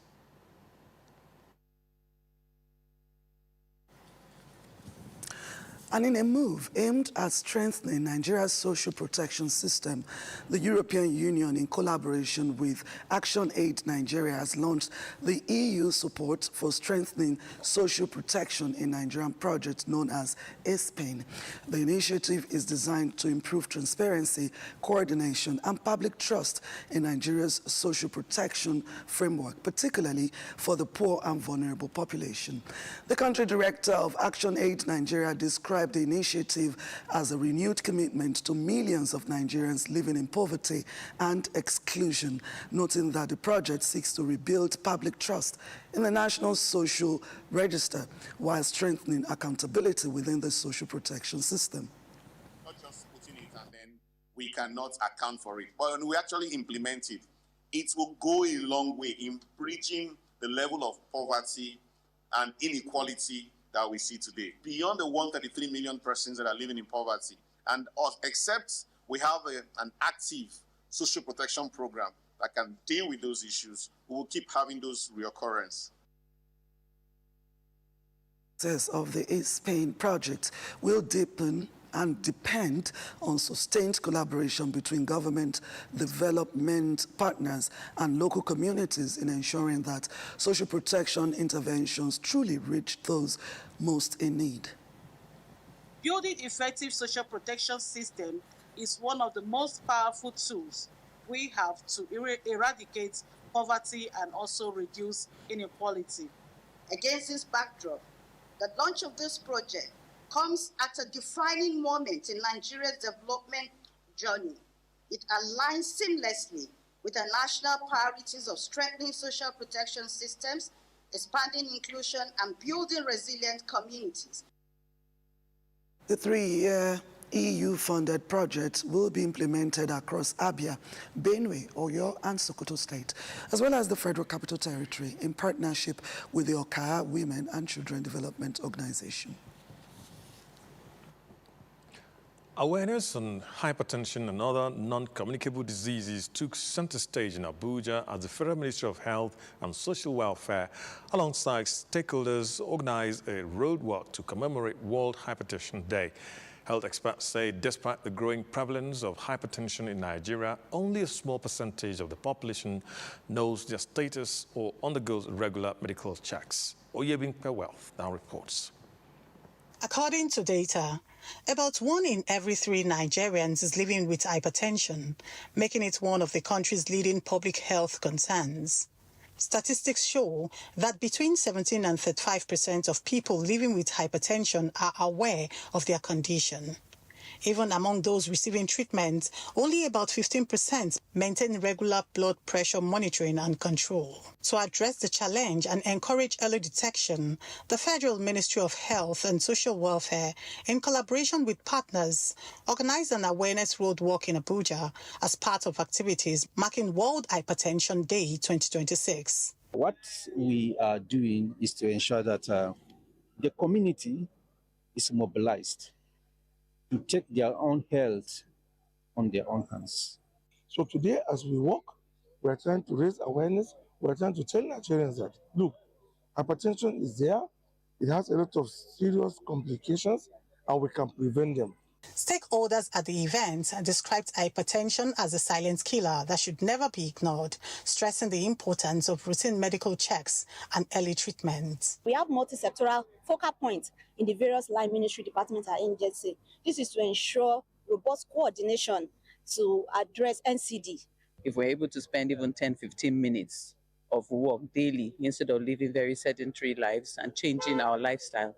That hypertension affects people across all age groups and urge Nigerians to adopt healthier lifestyles through proper diet, regular exercise, reduced salt intake, and avoidance of harmful habits such as smoking and excessive alcohol consumption.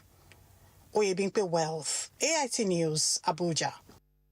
Let's now take you to Cross River State, where it has become one of the first Nigerian states in Nigeria to roll out lenacapavir, a groundbreaking twice-yearly HIV prevention injection, considered a major advancement in global efforts to end new HIV infections.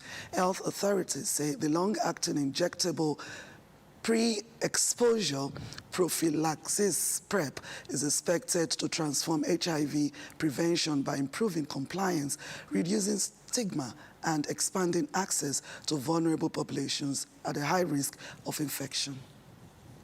The twice-yearly HIV prevention injection lenacapavir was officially launched at the General Hospital in Calabar with government officials, global health partners, and HIV response stakeholders in attendance. Governor Basiutu, represented by the State Commissioner for Health, Dr. Henry Ayuk, described the rollout as a major public health milestone and a reflection of the state government's commitment to innovative healthcare delivery. He said Cross River State's selection among only 8 states underscores growing confidence in the state HIV response structure. We are not discriminating. We have an anti-stigma policy in the state. So whatever is good for every member of the population is also good for the HIV population. Stakeholders at the event called for sustained awareness campaigns, proper monitoring, and responsible implementation to ensure the success of the pilot phase. Lenacapavir is the game changer. Cross River State has always been at the forefront of innovation in HIV response. From our work in Cross River State to our community outreaches, we have demonstrated that when we bring services closer to people, we save lives. It's been discovered that lenacapavir can give up to 99% coverage immunization against HIV. Health officials say the outcome of the pilot program in Cross River State and other selected states would shape Nigeria's next phase of HIV prevention strategy. In Emesat Ifiok, AIT News, Calabar. Talking health, a trending documentary online, Sweet Poison, has exposed the health and environmental consequences of excessive consumption of sugar-sweetened beverages on Nigerians, attracting the attention of public health advocates across the country. Speaking at a media briefing in Lagos, the advocates renewed calls for government's regulation of the food and beverage industry through a stronger tax framework in the interests of public health. Across Nigeria, at every occasion, sugar-sweetened drinks have become woven into everyday lives of people, a trend driven deeper through aggressive marketing by the food and beverage industries. Behind this, according to some public health experts at CAPA, lies a disturbing reality of steady rise in non-communicable diseases, which the Sweet Poison documentary has brought to the fore. Sweet Poison speaks to the narrative of how the sugary drinks beverages deceive Nigeria, to connecting the medical impacts of the use of these drinks and the need for government to act. Sugar consumption should be regulated. By the time you are taking a lot of sugar, can make you to become a diabetic patient. You have to decide whether you want to spend the rest of your life managing your health or your children being unwell. It also reflects on the environmental dangers of plastic waste generated from the consumption of sugar-sweetened drinks. Packaging of food with plastic, apart from the impact on the environment, the chemicals that are found in these plastics are targeted at women and children. Kappa believes that a higher excise tax tied to the retail price of sugary drinks, alongside proper earmarking of revenue for health promotion and nutrition programs, is not just sensible fiscal policy, but a necessary public health intervention. Oshuomowa Daniels, AIT News, Lagos.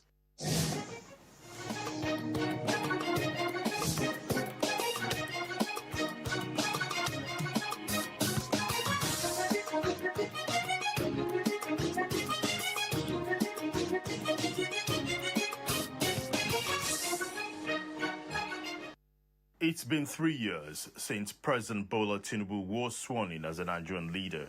He promised to fix the economy, address rising insecurity, create jobs, and fight for the interests of citizens both home and abroad. As President Tinubu seeks re-election in 2027, has he delivered on his promises? And does his performance so far merit a second term? AIT News begins a special May 29 review countdown series, where we interrogate the Tinubu administration's deliverables across various sectors of national life. Join us on the AIT News Hour from May 18, 2026. 3 years into the President Bola Tinubu's administration, questions are mounting over the transparency of Nigeria's anti-corruption war. While the government promised accountability, critics argue high-profile probes have gone completely silent due to political shielding. Is this a truly impartial fight or selective enforcement? Our correspondent, Kenenojo Koliko, reviews Tinubu's anti-corruption pledge in 2023 and how that has panned out. The fight against corruption has been a selling point for Nigerian politicians, many of whom are challenged by credibility crises themselves. Throughout the country's history, including the period of military interregnum, the dominant reason for interventions has been public sector corruption. It was certainly no surprise that President Bola Tinubu also sang the same tune. The problem, though, is that few believed the president could deliver on this. Our government will continue to take proactive steps such as championing a great culture to destroy corruption. Few months into his administration, a major financial scandal broke out in the Humanitarian Affairs and Poverty Alleviation Ministry. It became the first test of President Tinubu's avowed commitment against corruption. The two principal actors involved, the then Minister of Humanitarian Affairs, Betta Edu, and the National Coordinator and Chief Executive Officer of the National Social Investment Program Agency, were suspended in January 2024. The president then ordered an investigation by the EFCC. 2 years after, the outcome and report of the investigation is unknown. The individuals also are actively back in the political arena. So, what did President Bola Tinubu's anti-corruption war achieve? On paper, the Economic and Financial Crimes Commission EFCC insists its enforcement output has risen sharply over the last 3 years.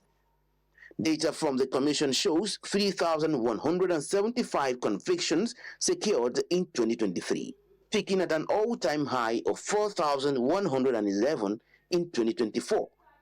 According to the House Committee on Financial Crimes, another 3,175 convictions were logged as of October 2025. Financially, the recoveries follow a similar upward trajectory, Assets moved from over 156 billion naira and $46 million in 2023 to more than 364 billion naira and $214 million in 2024. By September 2025, total recoveries hit 566 billion naira, $411 million, and over 1,500 forfeited properties. Yet, public perception tells a completely different story. The case of former Delta State Governor Ifeanyi Okowa is a prime example driving public skepticism. The EFCC questioned Okowa in 2024 over the alleged diversion of state funds. But nearly 2 years later, Nigerians are still asking, has he been cleared, or is the case been suppressed? If the investigation is active, why the prolonged silence? Similar transparency concerns shroud the $18 billion reportedly spent on rehabilitating 4 state-owned refineries under the NNPC Limited. The sluggish pace of high-profile accountability leaves citizens questioning whether the anti-graft campaign is sincere or merely selective, even with the ongoing high-profile prosecution of Nasir El-Rufai and the conviction and 75-year sentence of former Minister of Power Salim Aman. Lead Director of the Center for Social Justice, Eze Onyekpere, believes there is a lack of consistency in the fight against corruption. The expectation is that these cases should have been investigated. Those who prima facie evidence has been established against are arraigned before courts and prosecuted, and some of them jailed, or whatever is the punishment. Internationally, the outlook is equally stagnant. On Transparency International's Corruption Perceptions Index, Nigeria scored 25 out of 100 in 2023, ranking 145th globally. It saw a marginal crawl to 26 out of 100 in 2024, maintaining that exact same score through 2025. This flatlining score raises a fundamental question. Do rising conviction numbers actually translate to real public confidence, or do they just mask deeper institutional stagnation? Economic analyst Umar Yakubu speaks. As we are looking at that data, you see, when your recoveries are high, what that means is your preventive mechanisms are weak. The stealing is so bad, is so high, that is why you have an increase in your recoveries, if you understand what I'm saying. Also, if you're having a lot of convictions in court, it means your preventive mechanisms. The EFCC, however, pushes back against these structural criticisms. The Commission maintains that it operates professionally, strictly guided by evidence, due process, and the rule of law, entirely independent of political bias. As Nigeria navigates this complex terrain, analysts emphasize that the true tests of the anti-corruption war will not be judged by the number of investigations opened, but by how transparently, consistently, and impartially they are concluded. Kedonojo Okoliko, AIT News. Amid the unfolding political developments in Rivers State, Governor Siminalayi Fubara has reassured residents that his administration remains committed to delivering on every promise and completing all ongoing projects across the state. The governor gave the assurance after inspecting the Airport Ipo-Ekwere Road bypass. A day after withdrawing from the Rivers State governorship race, Governor Siminalayi Fubara is back to work and ready to concentrate his energy on delivering good governance and the promises he made to the people. In keeping with one of those promises, the governor on this wet Friday is in Ekwere local government area to inspect work on the Airport Ipo-Ekwere Road bypass. The project is designed to curb community blockades that have repeatedly disrupted operations at the Port Harcourt International Airport. The governor says the bypass project is a direct response to persistent protests, particularly from Ipo community residents, whose demonstrations, including a major airport blockade over a year ago, became a national embarrassment. The purpose of the bypass is so that the community can have this at their own way, their own entrance, while the airport will remain only for airport activity once these roads are completed. Moving on, the River State governor used the occasion to assure that his administration will concentrate its efforts to deliver on all the promises made to the people, despite the political development that saw him withdraw from the governorship race. One thing that we have promised everyone is every good work that we have started, by the special grace of God, will continue and complete them. So we're in high spirits, and like we always say, rivers first. Governor Siminalayi Fubara also called on the people to remain peaceful and unite to build a better and more prosperous river state. Idegbo Obiakame, AIT News, Port Harcourt. You're still watching the news hour on AIT. Business News is next.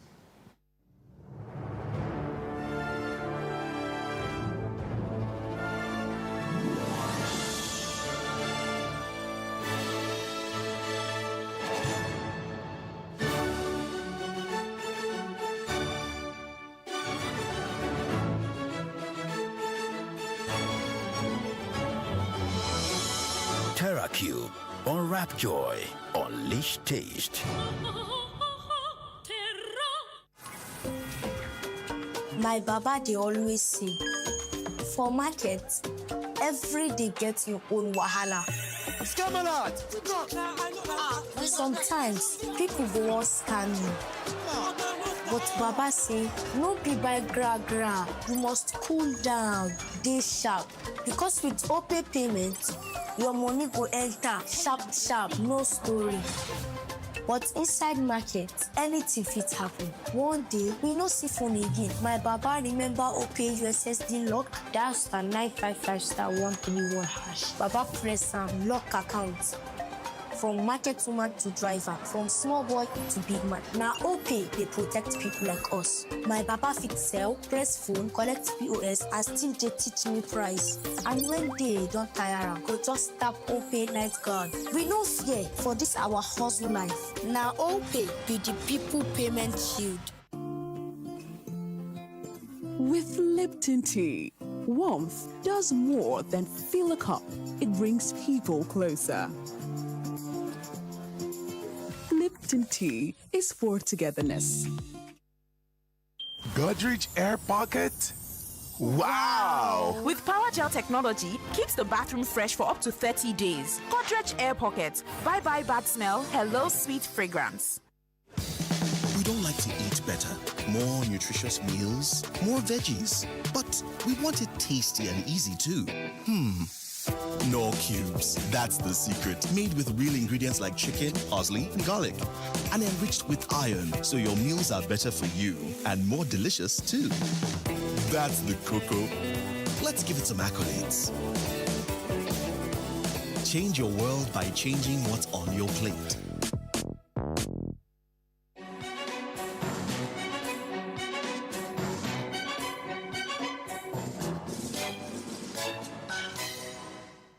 Welcome to Business Reports. I am Amaka Okoro. Now, the Nigerian National Petroleum Company Limited, NNPC, has raised concerns over what it describes as attempt by the Dangote Petroleum Refinery to dominate the country's petrol market amid an ongoing legal dispute over fuel import licenses. According to court documents, NNPC argued that restricting fuel import licenses to other marketers could expose Nigeria to supply shortages, price instability, and threats to national energy security. The state oil company insists that the Petroleum Industry Act permits fuel importation where necessary to maintain market stability. The dispute follows a lawsuit filed by the Dangote Petroleum Refinery, challenging the issuance of import licenses to NNPC and other fuel marketers. Dangote maintains that continued fuel imports undermine local refining efforts despite the refinery's production capacity. Meanwhile, industry stakeholders and fuel marketers have also opposed the move, warning that limiting import licenses could weaken competition in the downstream sector and disrupt the nation's fuel supply chain. Now, the federal government says Nigeria is ready for business and committed to strengthening economic ties with Poland as both countries move to deepen cooperation in key sectors, including defense, agriculture, and digital economy.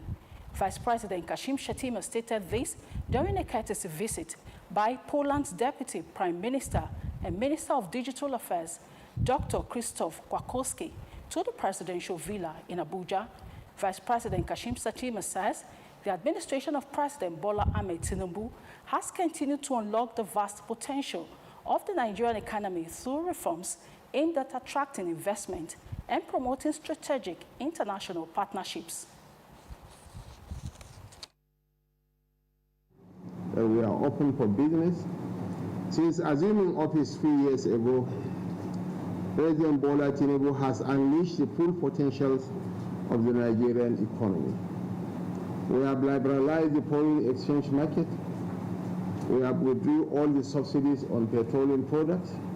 We have harmonized our tax code such that companies coming into Nigeria will not be overtaxed.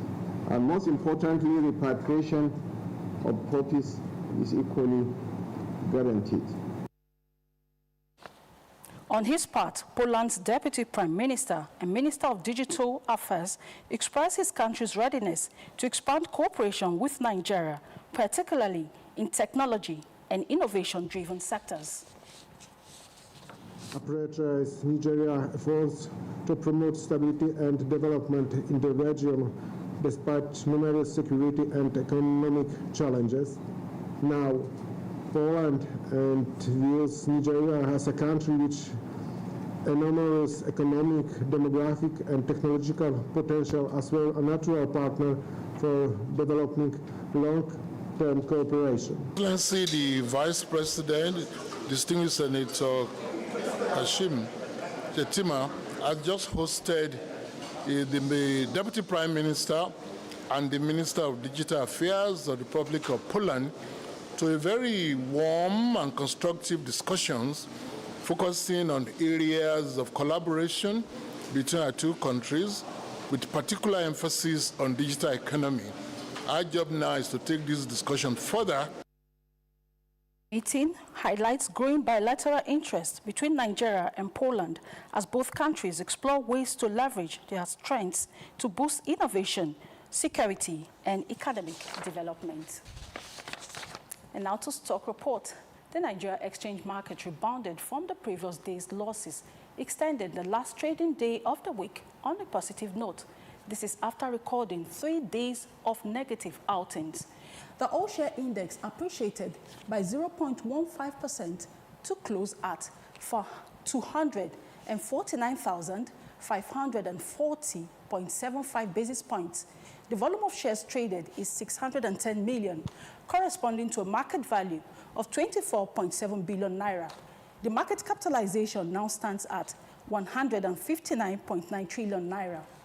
Leading the gainers table, we have Aluminium extrusion industry, which gained 10% to close at 90 kobo, followed by RT Bristol, which gained 9.93% to close at 14 naira 60 kobo. DAC Communications is also in the list of gainers and gained 9.47% to close at 2 naira 80 kobo. On the decliners list, we have Transnationwide Express, which declined by 9.92% to close at 5 naira 72 kobo, among others. The top 3 most active traded stocks for the day were Fidelity Bank, Access Holdings, and Mutual Benefits Assurance. In the oil market, prices gained for West Texas Intermediate and Brent crude as they both traded in the positive territory. And that's Business Report. I am Amaka Okoro. The news hour continues. Progress no dey happen just like that. It dey come from support when you need am. Mommy, I got the school fees. You too much. Na money point o. Money point, thank you. Customer, na transfer abi? Confirm. Bro, na transfer. Na money point oga. Oh, na confirm.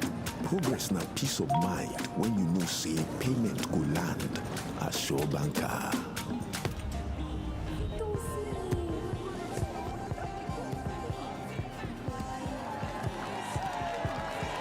Progress na small wind where dey carry person go far. No worry, yourself go make am. Mo go buy ball. Victor, even you, they use money point? Of course now, they use money point. Confirm. Money Point, made for your progress. My Oga, welcome, sir. Apologies. We need to look at this report. What can we offer you? Don't worry, I'll soon be leaving. I'm coming. Huh? Mr. Chef, it's a two-finger crush. Pass the beef and crayfish. I am the chef of life. I am the chef of life. Chef of life. Hey, Yola, we got this. Food is ready, sir. I was about to take my leave. Mazi, Irigadigo. With Mr. Chef, a simple crush turns meals into culture and moments into memories.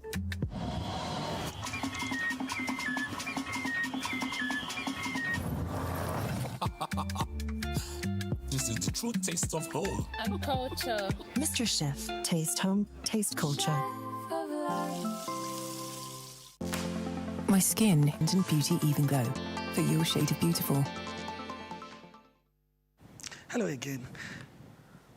African leaders must end Afrophobia and Xenophobia to help the world's youngest continent grow its economy and governance. This was the consensus at the opening of a 3-day regional workshop on strengthening coordination and peer exchange on migrant resource centers, organized by the African Regional Organization of the International Trade Union Confederation, ITUC Africa, in partnership with the ILO in Abuja. For Hakima, a Kenyan based in South Africa, Paddy, a migrant worker in Denmark, to Omar, a Kenyan migrant in Qatar, the stories are the same. They push for more integrated Africa and how to ensure workers migrating or returning have access to up-to-date information at Migrant Resource Centers, MRCs, established either by the government or trade unions. But I wouldn't want to call it xenophobia per se. I would rather call it Afrophobia, because it's an African brother fighting against an African brother. Because of the apartheid system, you didn't have other South Africans coming into the country, so they had no idea. So the assumption, I remember when I first moved there, and then it was the idea, if you're black, you speak one of the local languages, if you're white, you speak Afrikaans. MRC should ensure that the people who are supposed to be moving to those destinations are actually language and culturally ready. I may come with skills as a domestic worker that are not even recognized. What about skills recognition? And how do we move away from looking at skills as a hard part? What about soft skills that migrants bring collectively? Because yes, I may be an economist, but I may be good at many other things that I do. With the growing number of Africans migrating across borders in search of greener pastures, the African Trade Union Migration Network, ACTMET, and the International Labour Organization, ILO, have called for the strengthening of migrant resource centers to improve access to information, fair recruitment, guidance, counseling for pre-departure, repatriation, and protection services for migrant workers and their families. We need to integrate more. We need to provide social protection for our people. In other words, these things that make migration a zero-sum game, where people feel I must do it out of desperation, and that other people are benefiting on the strength of that. No. Allows that portability of skills, portability of competencies to move around the continent, as well as the African Union instruments and tools that are there to ensure that those with skills, those with experience, those with certificates in different occupations can be able to move around the continent. One of the challenges is that migration is a top secret.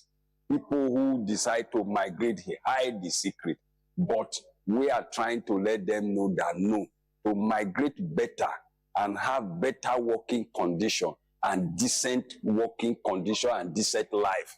When you migrate, you need to access the Migrant Resource Center. The workshop brought together migration stakeholders from across Africa. Abulu Osemahu, ART News, Abuja.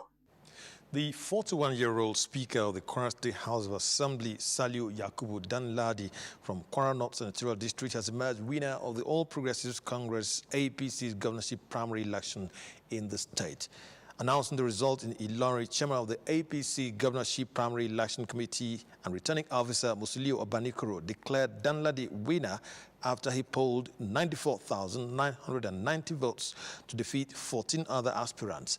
According to the results, Abdul Fattah Yahya Seriki came second with 41,700 votes as Danladi secured the party's governorship ticket ahead of the 2027 general election. Ambassador Yahya Abdul Fattah, 41,700. Honorable Yakubu Danladi Saliu, 94,190.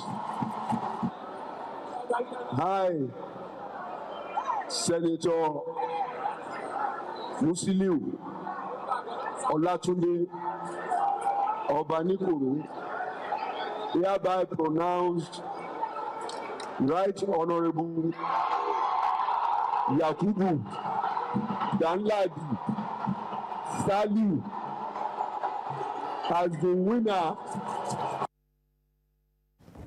In his acceptance speech, Danladi pledged continuity and sustenance of the developmental policies of incumbent Governor Abdulrahman Abdulrazak.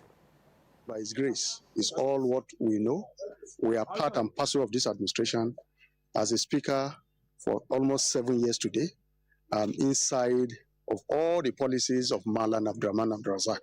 And all I need to say is legacy continues. Has continued to generate reactions across the state following a dramatic twist within the ruling party. Let's now take you to Kano State, where the government has called for stronger multi-sectoral collaboration to tackle malnutrition and improve food security across the state. The call was made during the State Committee on Food and Nutrition review meeting held in Kaduna Across State. many rural communities in Kano State, access to adequate nutrition remains a major challenge for vulnerable families.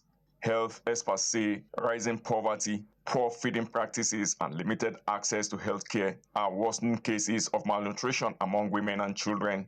The review meeting, organized by the Kano State Ministry of Planning and Budget in collaboration with UNICEF and support by the United States government, examines strategies for addressing the growing crisis.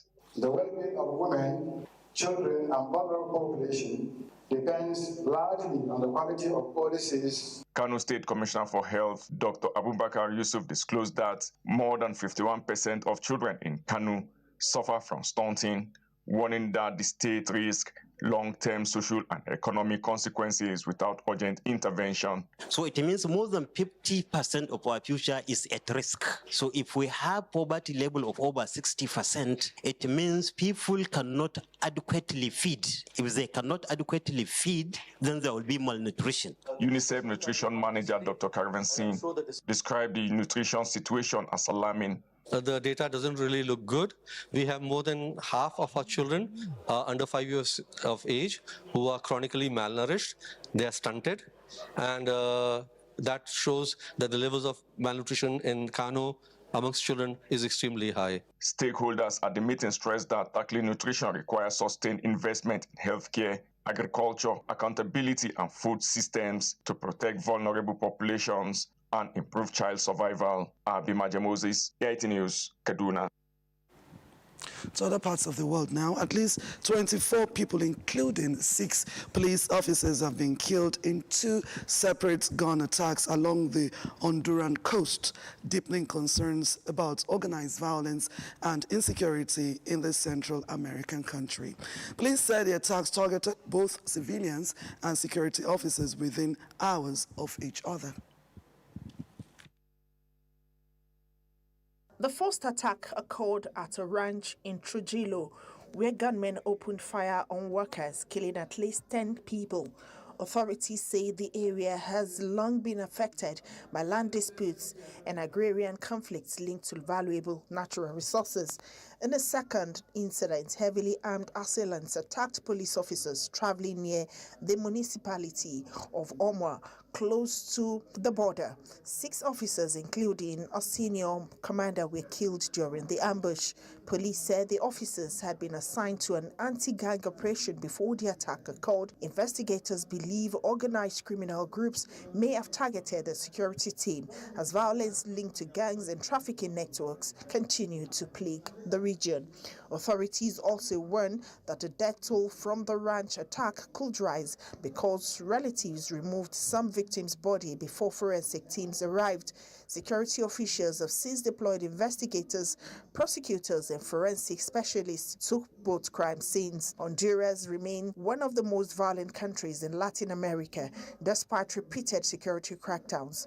Officials say both the national police and the armed forces will reinforce operations in the affected areas as investigations continue. You're still watching the news on AIT. Coming up next is Sports Track.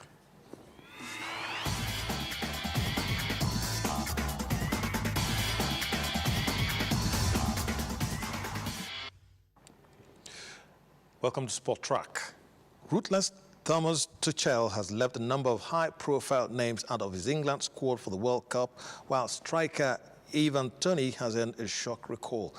Cole Palmer, Phil Foden, Trent Alexander-Arnold and Harry Maguire are the eye-catching names who have missed out on selection after Tuchel confirmed his 26-man squad for this summer's tournament in North America. Tuchel personally called around 50 players on Thursday and Friday to inform them that they had not made his World Cup 26-man squad. Foden and Palmer were the biggest names to miss out below par club seasons with Manchester City and Chelsea, respectively, plus a huge amount of competition in that area of the field. Real Madrid right-back Alexander-Arnold is another bold omission, albeit a more predictable one, having not won a cup since last summer. And Pep Guardiola says Manchester City needs new energy as it brought an end to his 10-year reign as manager. The club confirmed the 55-year-old's final game in charge will be against Aston Villa on Sunday at Etihad Stadium. Guardiola has led City to 17 major trophies, including 6 Premier League titles and a Champions League victory since he arrived a decade ago. In honor of his impact, City's newly developed North Stand will be named after him and fully open to the first time in the club's final game of the season against Europa League winners Villa. A statue will also be built for Guardiola and positioned on the approach to the stand. Guardiola will leave, having led City to the FA Cup and League Cup in his final campaign. He confirmed he will take a break from coaching, but that he will begin a global ambassadorial role with the City Football Group.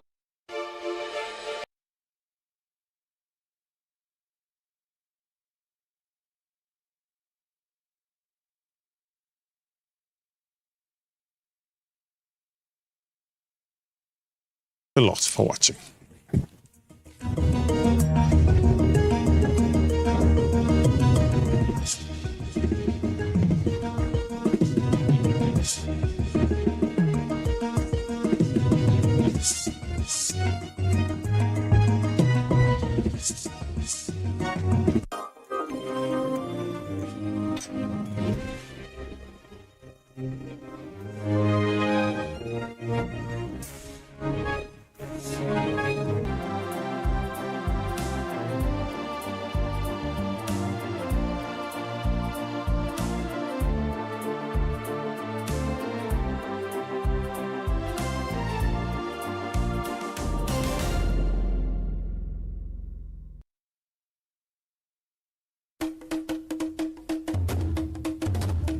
Pedestrian bridges are visibly safety infrastructure constructed along highways in major cities in Nigeria.